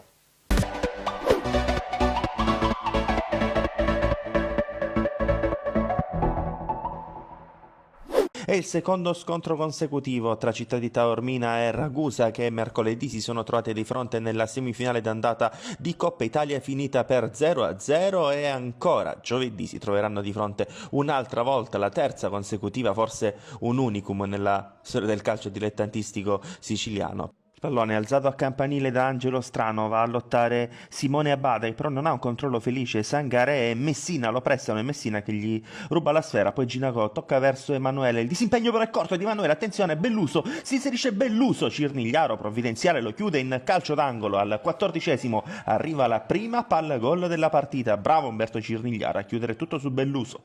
L'apertura a destra dove c'è il solito Messina, il tocco su Sangaré prova a chiudere lo scambio con Messina, il rimpallo favorisce Messina che la gira su Maimone, uno sguardo di Maimone sul secondo palo, Cacciola la rimette in mezzo, un eccesso di altruismo di Cacciola che non ha trovato né Belluso né Grasso, adesso alimenta l'azione a destra, Messina va al traversone, Ginacò lo chiude in calcio d'angolo, preme il Ragusa. Angelo Strano la gira verso Emanuele che allarga su Ginacò, anticipato però da Messina che se ne va in velocità. Messina supera Emanuele, non lo tiene Emanuele, Messina può andare da solo, entra in area, Messina va al tiro col destro, Cirnigliaro e poi col pugno in 2 tempi salva tutto Cirnigliaro, un po' timida la conclusione di Messina. Adesso Ancione perfeziona il disimpegno anche in bello stile. C'è questo calcio d'angolo col mancino, Valenca sul primo palo, Godino, la palla attraversa tutto lo specchio della porta, la raccoglie Miano che la rimette dentro, la respinge, trovato, c'erano proteste vibranti del Ragusa, alimentazione Maimone che calcia poi altissimo, cercano l'arbitro i calciatori del Ragusa, protestano probabilmente per un tocco di mano di Marco Trovato, ma fa ampi cenni, è tutto regolare. Una rimessa con le mani che Sangaré batte veloce per Belluso di tacco, bello il colpo di tacco di Belluso per Maimone e strozza un po' la conclusione che si perde larga. Sono tutti del capitano questi piazzati del Ragusa, adesso questa punizione dalla 3/4, Valenca una palla tagliata, non ci arriva sul primo palo, Belluso poi sferrazza, è chiuso da un miracolo di Cirnigliaro. Nicolosi la gira su Ancione, il controllo e il lancio di prima intenzione per Sardo che entra in aria, Sardo e spreca Sardo, poteva calciare o servire Simone Abate, tutto solo dentro l'area piccola, sbagliato la scelta Sepisardo, Cacciola lo va a chiudere Sepisardo, il tocco di Cacciola però è per Grasso che la controlla in area, Grasso col piattone, palla sfiora il palo e va sul fondo, grande chance dopo appena 2 minuti per il Ragusa quindi momentaneamente in 10, Sardo batte questa rimessa verso Salvostrano, questo Salvostrano sulla corsia, poi inventa per Sepisardo che mette una palla molto interessante sul secondo palo, Nicolosi al volo, Busala blocca Era una buona chance anche questa per il Città di Taormina, il primo tiro nello specchio della porta della partita degli ionici. Sangaré, il tocco sulla destra, la palla subito in verticale per Grasso, ha un buono spunto, Grasso salta 2 uomini, il secondo è Salvostrano che non fa fallo, Grasso entra in aria, punta trovato, va col destro, Cirnigliaro respinge ma ancora sui piedi di Grasso che la piazza nell'angolo, il vantaggio del Ragusa. Grande azione personale di Peppe Grasso che all'8° sblocca il punteggio.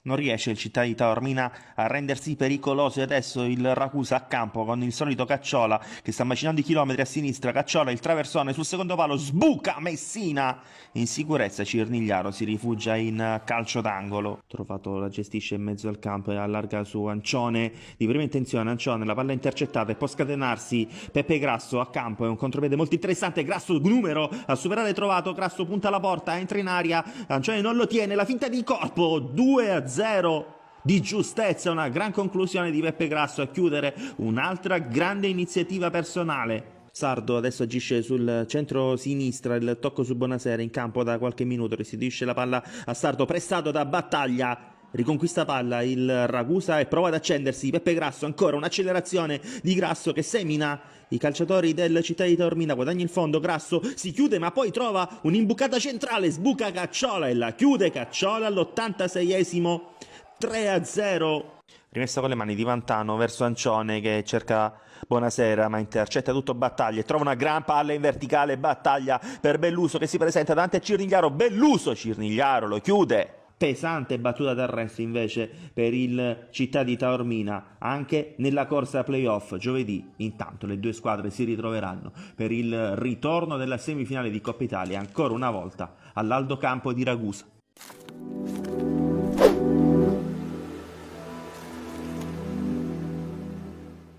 Oggi è andato bene, ma non era l'importante fare gol, era importante vincere e portare a casa i 3 punti.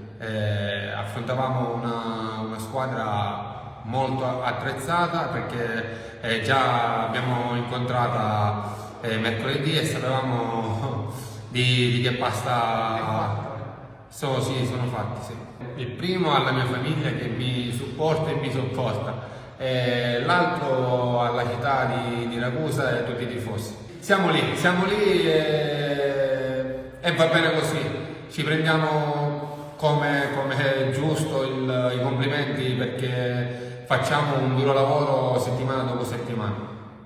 No, guarda, il discorso di preparare la gara era da fare pochissimo in 2 giorni perché comunque mercoledì già ci eravamo confrontati e l'equilibrio è stato sotto gli occhi di tutti. Ovviamente c'era da cambiare qualcosina e qui i ragazzi oggi credo che sono stati unici, sono stati fantastici per atteggiamento, per rabbia, per fame di vittoria. Ovviamente oggi non era una gara di Coppa, quindi non si poteva gestire sui 180 minuti, ma bisognava gestirla in 90 minuti. La posta in palio per noi era altissima. In questo momento siamo in una posizione in classifica dove non possiamo regalare niente, dove non dobbiamo regalare niente e questi ragazzi credo che con la prestazione di oggi, che bisogna fare i complimenti a loro, credo che hanno dimostrato ancora una volta di avere fame e di voler raggiungere gli obiettivi in tutti i costi. Sì, l'ha risolta nei migliori modi con una delle migliori squadre del campionato. Diciamo che 7 giorni fa ci siamo incontrati, ci rincontreremo giovedì, sarà l'ultima partita per quest'anno contro il Taormina. Diciamo che la settimana scorsa sono stati 2 allenatori a giocarsi la partita, oggi la partita l'ha giocato solo il Ragusa purtroppo, per il Taormina. Oggi il Ragusa ha dimostrato che merita questa posizione in concomitanza in condominio con l'Igica Virtus. Sono sacrifici di tutta la dirigenza, di tutto lo staff e di tutti i nostri giocatori. Questo lavoro fatto certosino dalla società e da tutti quanti noi ad oggi ci sta premiando. Una dedica la faccio a tutta la dirigenza, il direttore generale Puma, il presidente Giacomo Puma, ai fratelli Carnazza, a tutto lo staff e a tutti i ragusani che oggi sono stati tanti e ci hanno incitato in una maniera veramente da Ragusa Calcio.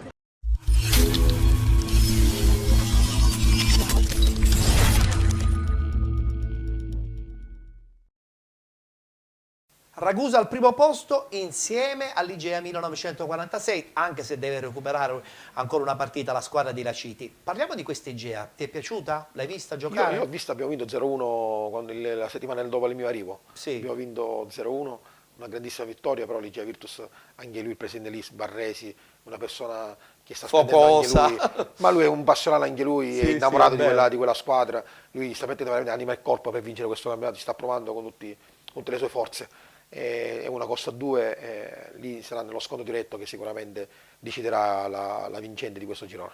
Il tasso tecnico è quasi uguale, però credo che sarà proprio la partita delle partite, perché il tasso tecnico è un po' uguale tra le due realtà. Sì, perché hanno l'Igea anche 3-4 giocatori che hanno vinto i campionati come il Ragusa, quindi sono tutte e due squadre secondo me lì, perché loro hanno Lucarelli, hanno gente come Dell'Olio, quindi hanno gente importante. Nella parte del Ragusa, lo ripeto, hanno 4-5 giocatori che hanno vinto. Giocherà l'esperienza in questo caso, no? Di qualche elemento in più che può fare appunto la differenza. Sì, oltre ai giocatori single, secondo me anche gli allenatori lì, Filippo Raciti lì è una... Beh, Filippo in questo momento è vincente, no? Sì. Viene anche da un'accoppiata sempre con il Ragusa qualche anno fa, Coppa e campionato. Quindi lo sa che deve fare. È vero. Guardiamoci il servizio, la vittoria 2-0 dell'Igea 1946 contro il Città di Viagrande.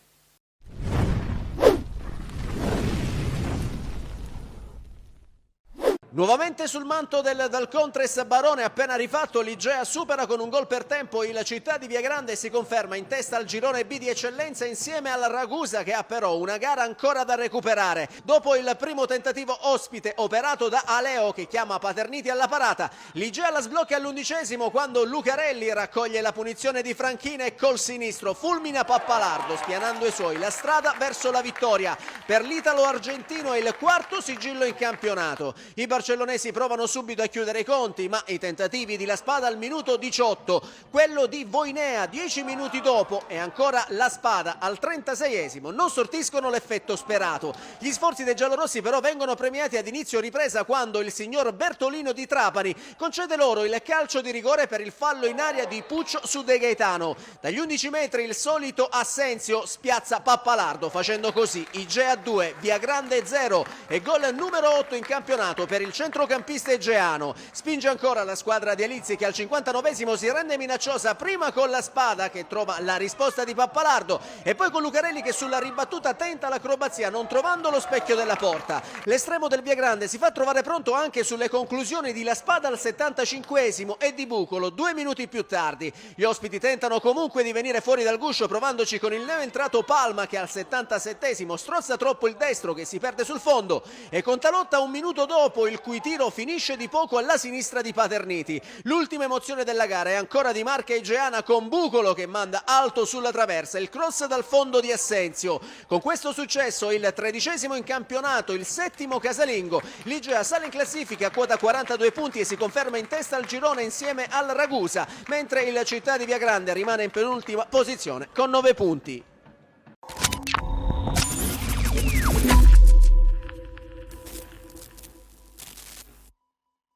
Nel discorso dei playoff potrebbe rientrarci anche il Carlentini. Attenzione, 3-0, vittoria netta contro il Santa Croce domenica, quindi la squadra di Natale è lì, La squadra di Natale noi abbiamo incontrato domenica. Che battere è sempre difficile. Sì, noi domenica abbiamo pareggiato al 90°. Sì, è vero. all'89° con un gol di Scapellato. La squadra di Saracino, lui conosce bene questa categoria, ma anche lui ha giocatori navigati di questa categoria, quindi può fare anche lui bene anche nei playoff. E sicuramente anche lui diventa, secondo me, mina vagante nei playoff, dove nessuno vorrebbe incontrarli. Ma specialmente in quel campo. In quel campo, è vero. In quel campo non si può giocare ancora nel 2022, no, per il presidente Vinci, che è un simpaticone anche lui. Assolutamente. Però non si può giocare la cosa che più sorprende è il campo. fatto che quel campo hanno speso dei soldi per sistemare la struttura collaterale, ma la cosa più importante, il terreno è rimasto in terra battuta, come 30 anni fa. Sì, perfetto. Vabbè, lasciamo perdere. Sentiamoci le interviste post partita, la vittoria per la squadra siracusana, il Carlentini 3-0 contro il Santa Croce.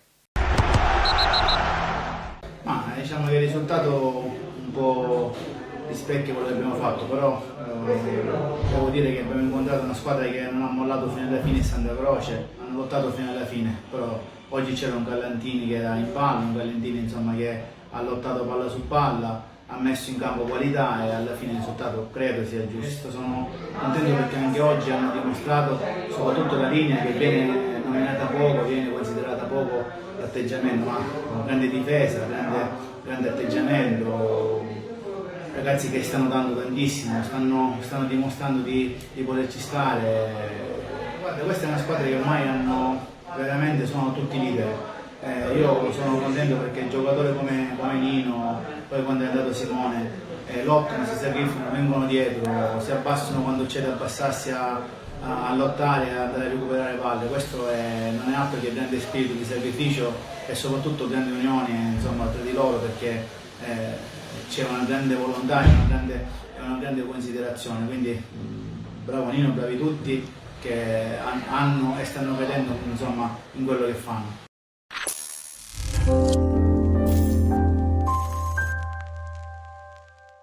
Per chiudere il discorso riguardante questo girone B del campionato di eccellenza, io direi di parlare anche un po' della squadra della Ionica, che comunque ha dimostrato di avere anche una forza argentina all'interno della squadra, ma anche come idee, no? Sì, il presidente sta lavorando bene da tanti anni. Hanno una bella struttura adesso. Hanno una bella struttura che è una bomboniera quello stadio. È vero.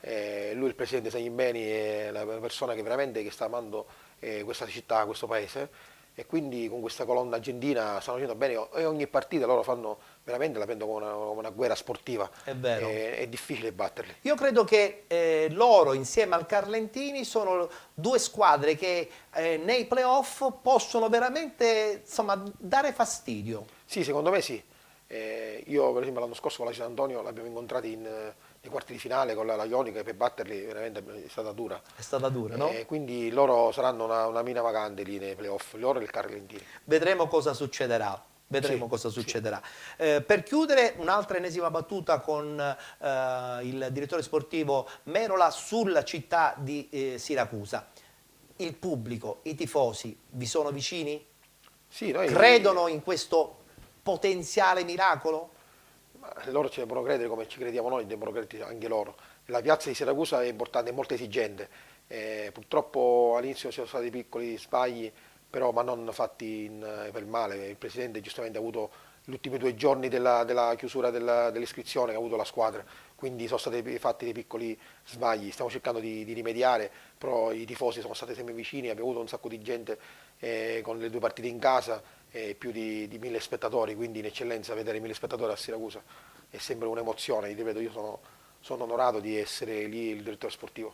Cerchiamo di fare bene, il presidente Montagno ci sta provando con il mister e con la squadra, stiamo cercando di fare questo mezzo miracolo per almeno tra virgolette salvare la stagione. Anche perché voglio dire, se non succede quest'anno si può sempre pensare anche ad un potenziale ripescaggio. In questo caso, insomma, il blasone della città di Siracusa potrebbe permettere, chissà, un ripescaggio anche la prossima stagione. Ma speriamo. Anche se poi è più bello conquistarlo sul il campo. no? Speriamo che entriamo nei playoff e chissà, sognare non costa nulla. Vincere i playoff sarebbe un regalo bellissimo, regalare ai tifosi del Siracusa. È vero, è vero. Bene, abbiamo dunque chiuso il discorso riguardante l'eccellenza. Rimanete con noi, un breve spazio pubblicitario e poi subito i 4 gironi del campionato di promozione.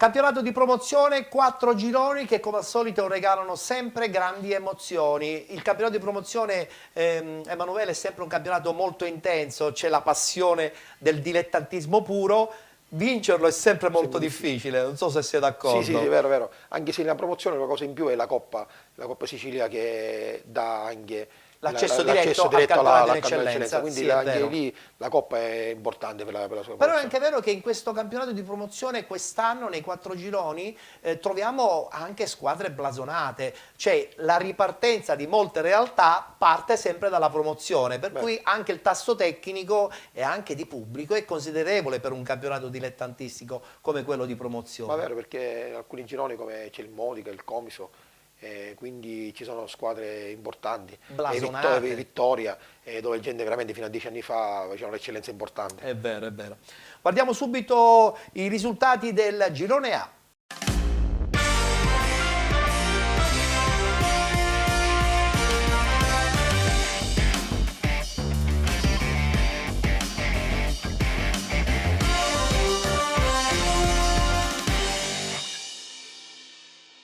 Seconda giornata, eccolo qua il tabellino dei risultati. Partini Caudace Città di San Vito Lo Capo 0-0, Fulgatore batte Resultana San Lorenzo 2-1, Casteldaccia batte Gangi 1-0, Alba Alcabo batte Camarat 4-1, Raffadali 2018 batte Super Giovane Castelbuono 1-0, Castelvetrano batte Villabate 4-0 ed infine Lascari Cefalù batte Città di Carini 3-0.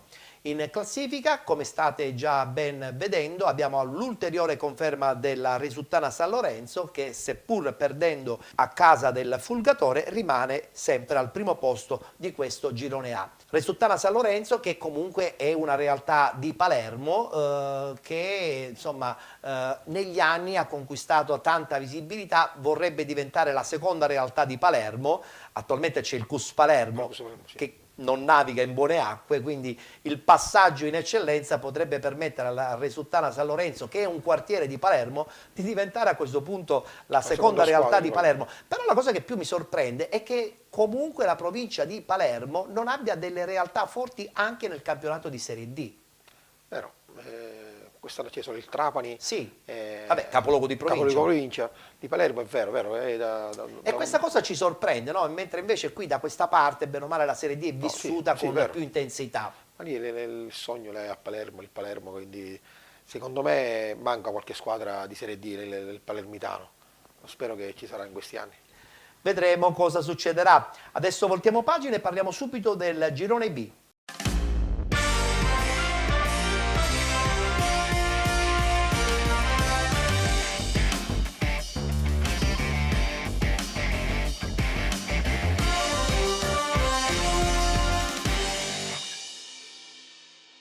Anche qui seconda giornata del campionato, seconda giornata di ritorno, guardiamo il tabellino dei risultati. Gioiosa batte Gescal 2-0, Sinagra Calcio Stefanese 2-2, Torrenovese batte Milazzo 1-0, Promende batte Atletico Messina 3-0, Messana 1966 batte Sant'Angiolese 2-1, Valdinisi Pro Falcone 2-0, rinviata al 16 di febbraio la partita tra Castelluccese e Rocca Acque Dolcese. Milazzo che perdendo in casa contro la Torrenovese perde lo scettro di leader di questo girone B del campionato di promozione. Un Milazzo che anche in questo caso parliamo di una realtà che ha fatto anche per parecchi anni la Lega Pro. È un Milazzo che deve riprendersi perché una piazza come Milazzo merita ampiamente quantomeno l'eccellenza. Ma quantomeno l'eccellenza, perché Milazzo ha fatto sempre squadre importanti anche in Serie D. Quindi il Milazzo che si trova in questa situazione, purtroppo anche se per la disorganizzazione delle società diverse, quindi spero che il Milazzo in questo girone la spunti. Anche perché poi tra l'altro parliamo di una realtà dove molto pubblico, quindi affluenza considerevole in un campionato già di promozione che ci fa capire come la forza spesso e volentieri di alcune realtà come appunto il Milazzo siano fondamentali anche per categorie come l'eccellenza. Ma se mettiamo l'eccellenza e l'eccellenza B, che sono 3 squadre che non sono scritte, mettiamo come Milazzo, Vittorio, Modica, che sono in promozione, che sono piazze blasonate e con tanto seguito, perché vedo che ci sono un sacco di spettatori anche in Milazzo e quindi secondo me merita almeno l'eccellenza. Almeno l'eccellenza. Guardiamoci il servizio, la vittoria della Torrenovese un po' a sorpresa proprio contro il Milazzo 1-0.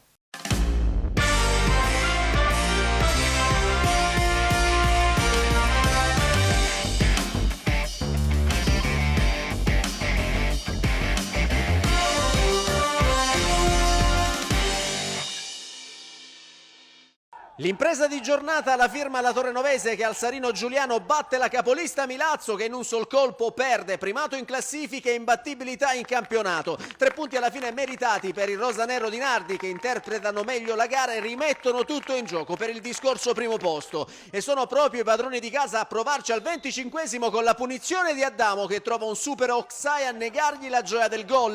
La risposta del Milazzo 2 minuti dopo con la girata acrobatica di Mandanici prontamente respinta da Inferrera, ma è ancora la torenovese a rendersi minacciosa al 34esimo con la botta da fuori di Peppe Mazzuff disinnescata in angolo dal portiere. Nella ripresa rosanero ancora pericolosi dopo 5 minuti con il colpo di testa di Yasin Mazzuff che manda di poco al lato l'angolo di Adamo. Il Milazzo non sta a guardare, 120 secondi più tardi la potrebbe sbloccare con Dama, ma il suo tiro volante sul cross di Laguidara si perde fuori per centimetri. Sul ribaltamento di fronte però è ancora Adamo sul calcio piazzato a far gridare al gol i suoi. Solo la traversa nega al centrocampista di casa la gioia dell'1-0. La partita diventa vincente e 5 minuti dopo gli ospiti rispondono con il neo entrato Corso che sul più bello viene fermato dal decisivo intervento di Occhiuto. Al minuto 79 il Milazzo troverebbe la rete del vantaggio, ma l'ottimo signor Bazzano di Catania ferma tutto ed ammonisce Dama che aveva messo in rete aiutandosi con la mano. Poi la torenovese torna ad attaccare e dopo la conclusione di Ceraulo che si spegne di poco alta sulla traversa,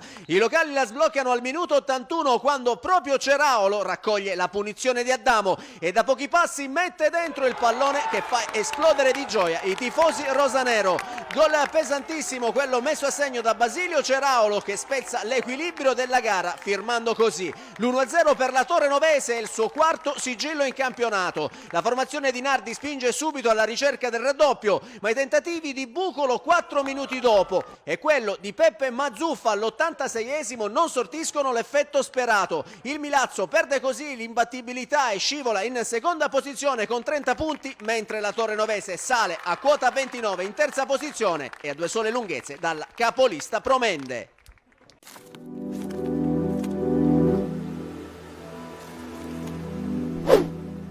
Forse sarà una corsa a 3, forse anche a 4, vedremo cosa succederà. Certamente in questo momento la Promende è al primo posto, abbiamo comunque questo Milazzo che certamente non mollerà facilmente, ci metterei dentro anche la Torenovese e il Rocca Acque Dolcese. Per capirci è un girone B molto intenso e questa cosa un po' ci piace. Ma però, questo sì, questo piace, che ogni domenica, la prima e la seconda, si possono scambiare anche i ruoli. È vero. Questa è una cosa carina. È vero. Voltiamo pagina, parliamo del girone C.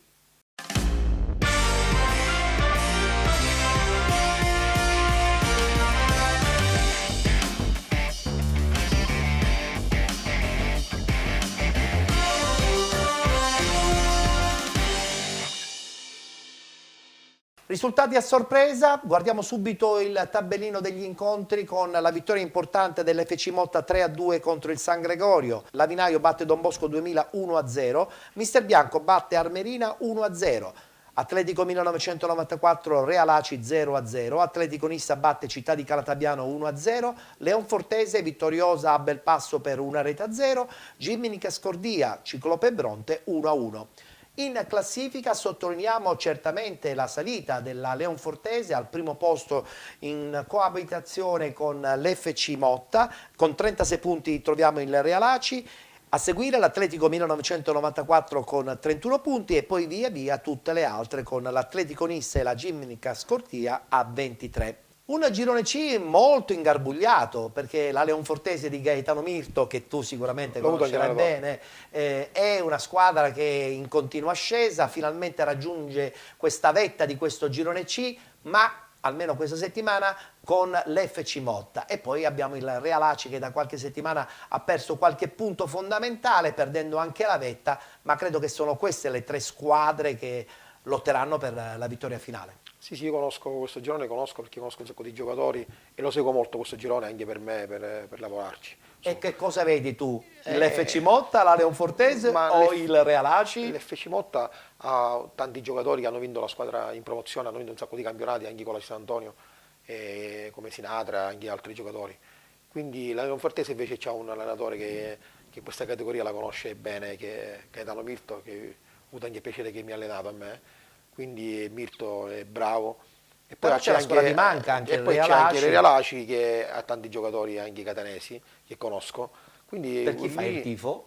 È un girone, io non faccio tifo per nessuno. Vai per nessuno, Però, certo, però lì è veramente bello questo girone e non ci dimentichiamo anche l'Atletico Millino 94. Certo, è anche vero. Quarto incomodo. Che anche giocatori navigati per questa categoria. È Quindi, bello veramente. E chiudiamo il campionato di promozione parlando subito del girone D.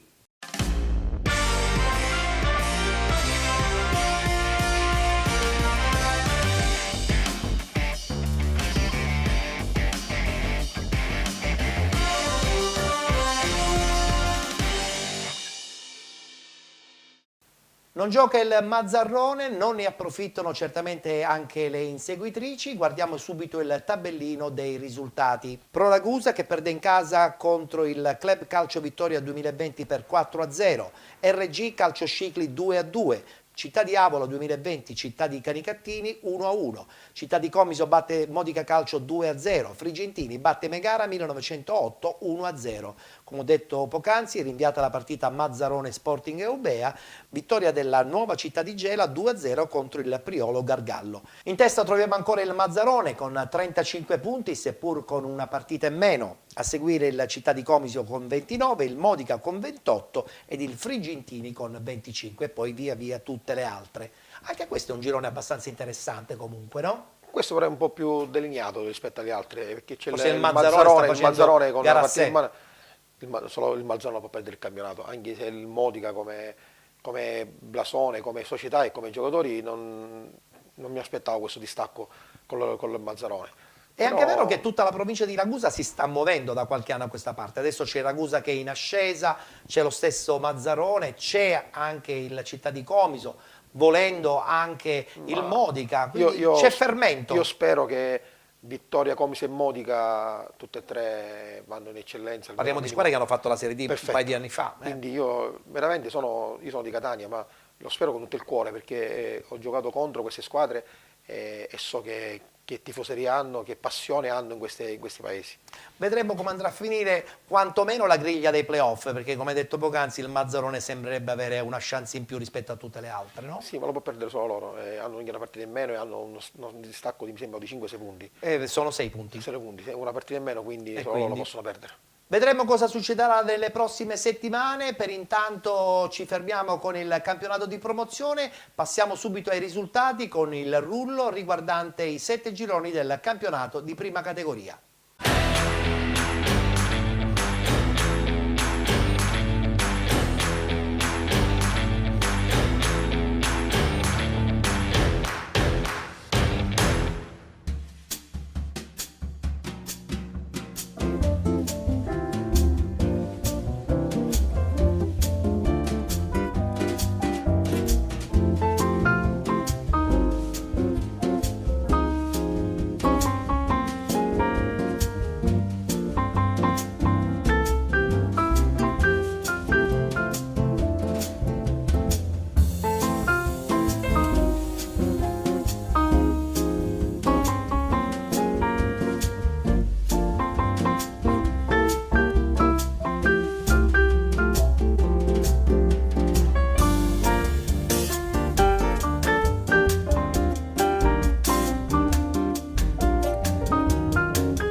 Quanto è distante la prima categoria rispetto ai campionati insomma, che stai vivendo adesso? Sono distanze anni luce, però è anche vero che quello è il calcio dei dilettanti, no?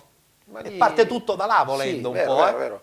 Anche tanti giocatori nella prima categoria hanno fatto eccellenza, la Serie D. Ti capita di andare a vedere qualche partita magari per beccare qualche giovane interessante? Sinceramente la prima categoria no, perché però di più seguo la promozione, e seguo molto le allievi regionali a Catania. Anche perché servono poi i ragazzini da l'anno mandare prossimo, per esempio, in prima squadra. 2005, quindi l'allievo regionale, vedendoli mi piacciono. Per esempio c'è un giocatore che è Sandro Cito, che è un 2004 che sta giocando titolare a Enna, quindi uno dei under che è sotto osservazione. Dall'anno scorso faceva l'allievo col Catanè, quest'anno sta giocando sempre titolare. Beh, d'altra parte questo è il tuo ruolo, no? Un direttore sportivo deve scovare i giovani da portare poi in società, con dei progetti importanti, sì, infatti a seguire. Il sabato sono sempre, il pomeriggio sono a vedermi sempre le allievi regionali, le partite più belle che ci sono. Questo Covid ha un po' spiazzato soprattutto i settori giovanili, no? Sono stati 2 anni che hanno un po' deprezzato anche il valore dei ragazzi. Ma purtroppo io quando quest'anno, che all'inizio ho iniziato, come sai, a Biancavilla, che ci vogliono 4 anni per gli 11, e nella rosa ci vogliono almeno 11-12 giocatori. Fondamentale, certo. E non sapevamo il 2004 dove prenderli, perché il 2004 da 2 anni, quelli che hanno pagato di più sono stati il 2004 e il 2003. Perché non hanno fatto il trapasso. Perché non hanno fatto il trapasso, quindi quest'anno abbiamo avuto veramente difficoltà. Invece quest'anno, fino ad ora, già il 2005 stanno giocando alla Liga regionale, che è l'ultimo anno, quindi stanno giocando ogni domenica, e già l'anno prossimo sappiamo dove andare a prendere. L'anno prossimo intendiamo a Città di Siracusa, mi auguro, no? Perché ti riguarda. Ma io lo spero con tutto il cuore, perché sono sinceramente nel posto migliore dove un addetto lavoro vuole lavorare. Settore giovanile nel Città di Siracusa organizzato oppure da organizzare? La juniors l'abbiamo con il mister Gullotti. Dobbiamo cercare l'anno prossimo di andare, perché lì ci sono tante realtà come la Rarinades che ha tantissima settore giovanile grande. Sì, ma il blasone di Siracusa diventa fondamentale anche come specchietto per le allodole, per i ragazzini, certo, no? Certo, anche perché il ragazzino della Rarinades o del Priolo è normale che essendo di Siracusa vorrebbe giocare nel Siracusa, certo, è normale. È vero, è vero. Bene, abbiamo dunque parlato di tutto con Emanuele, sono contento, abbiamo parlato anche di settori giovanili. Che ti aspetti da questa stagione? Che è partita un po' strana a Biancavilla per te, però adesso la tua soddisfazione professionale si completa con questo tuo inserimento nei quadri tecnici di un Città di Siracusa che merita ampiamente, direi, almeno la Serie D. Sì, io ho iniziato a Biancavilla, è sempre un'esperienza, si dice sempre che anche le esperienze negative trae il meglio dell'aspetto. Condivido questa. Quindi ho fatto 3 mesi a Biancavilla e ho visto anche piazze importanti come Cava, e quindi ho fatto anche un'esperienza lì. Siracusa per me veramente essere lì è qualcosa di eccezionale. Io spero che l'anno prossimo col presidente, col mister, iniziamo la stagione e spero che ci sarebbe nei tempi giusti. Un sogno, sì, un pescaggio, ma se non c'è un ripescaggio di iniziare la stagione, ma il presidente Montagno già lo sa, quindi noi speriamo che ce la faremo quest'anno, ma se non ce la faremo quest'anno già da giugno organizzeremo la stagione del 2022. Bene, allora ci sarà da lavorare tantissimo, a Sì. prescindere da quello che sarà il risultato di quest'anno. Sì, ci sarà da lavorare, però già che parti con un presidente importante come Montagno, che è anche un passionale, un siracusano, come il mister Mascara, iniziamo già da giugno, quindi è un lavoro sì, è importante e faticoso, però già parti da una base. Hai parlato di Mascara, effettivamente non ti ho fatto nessuna domanda su Peppe Mascara. Beh, io penso che sia un valore aggiunto. Ma è un valore aggiunto come sua esperienza, è inutile che lo presento io al mister Mascara, anche i giocatori stessi quando vedono il mister nello spogliatoio è normale che hai, però è un lavoratore, lavora bene, io non lo conoscevo di fame, poi lo conoscevo come persona perché eravamo amici fuori dal campo, però vivendolo dal campo è veramente uno che capisce di calcio e abbiamo dimostrato che ogni domenica giochiamo veramente bene a calcio. E questa è la cosa più importante per una squadra di calcio, giocare bene, perché poi con il gioco i risultati arrivano. Puoi perdere qualche partita, ma alla fine il lavoro paga. Sono d'accordo. Grazie Emanuele, in bocca al lupo per la stagione, speriamo di rivederci presto. Grazie a te, è sempre un piacere vederti. Grazie.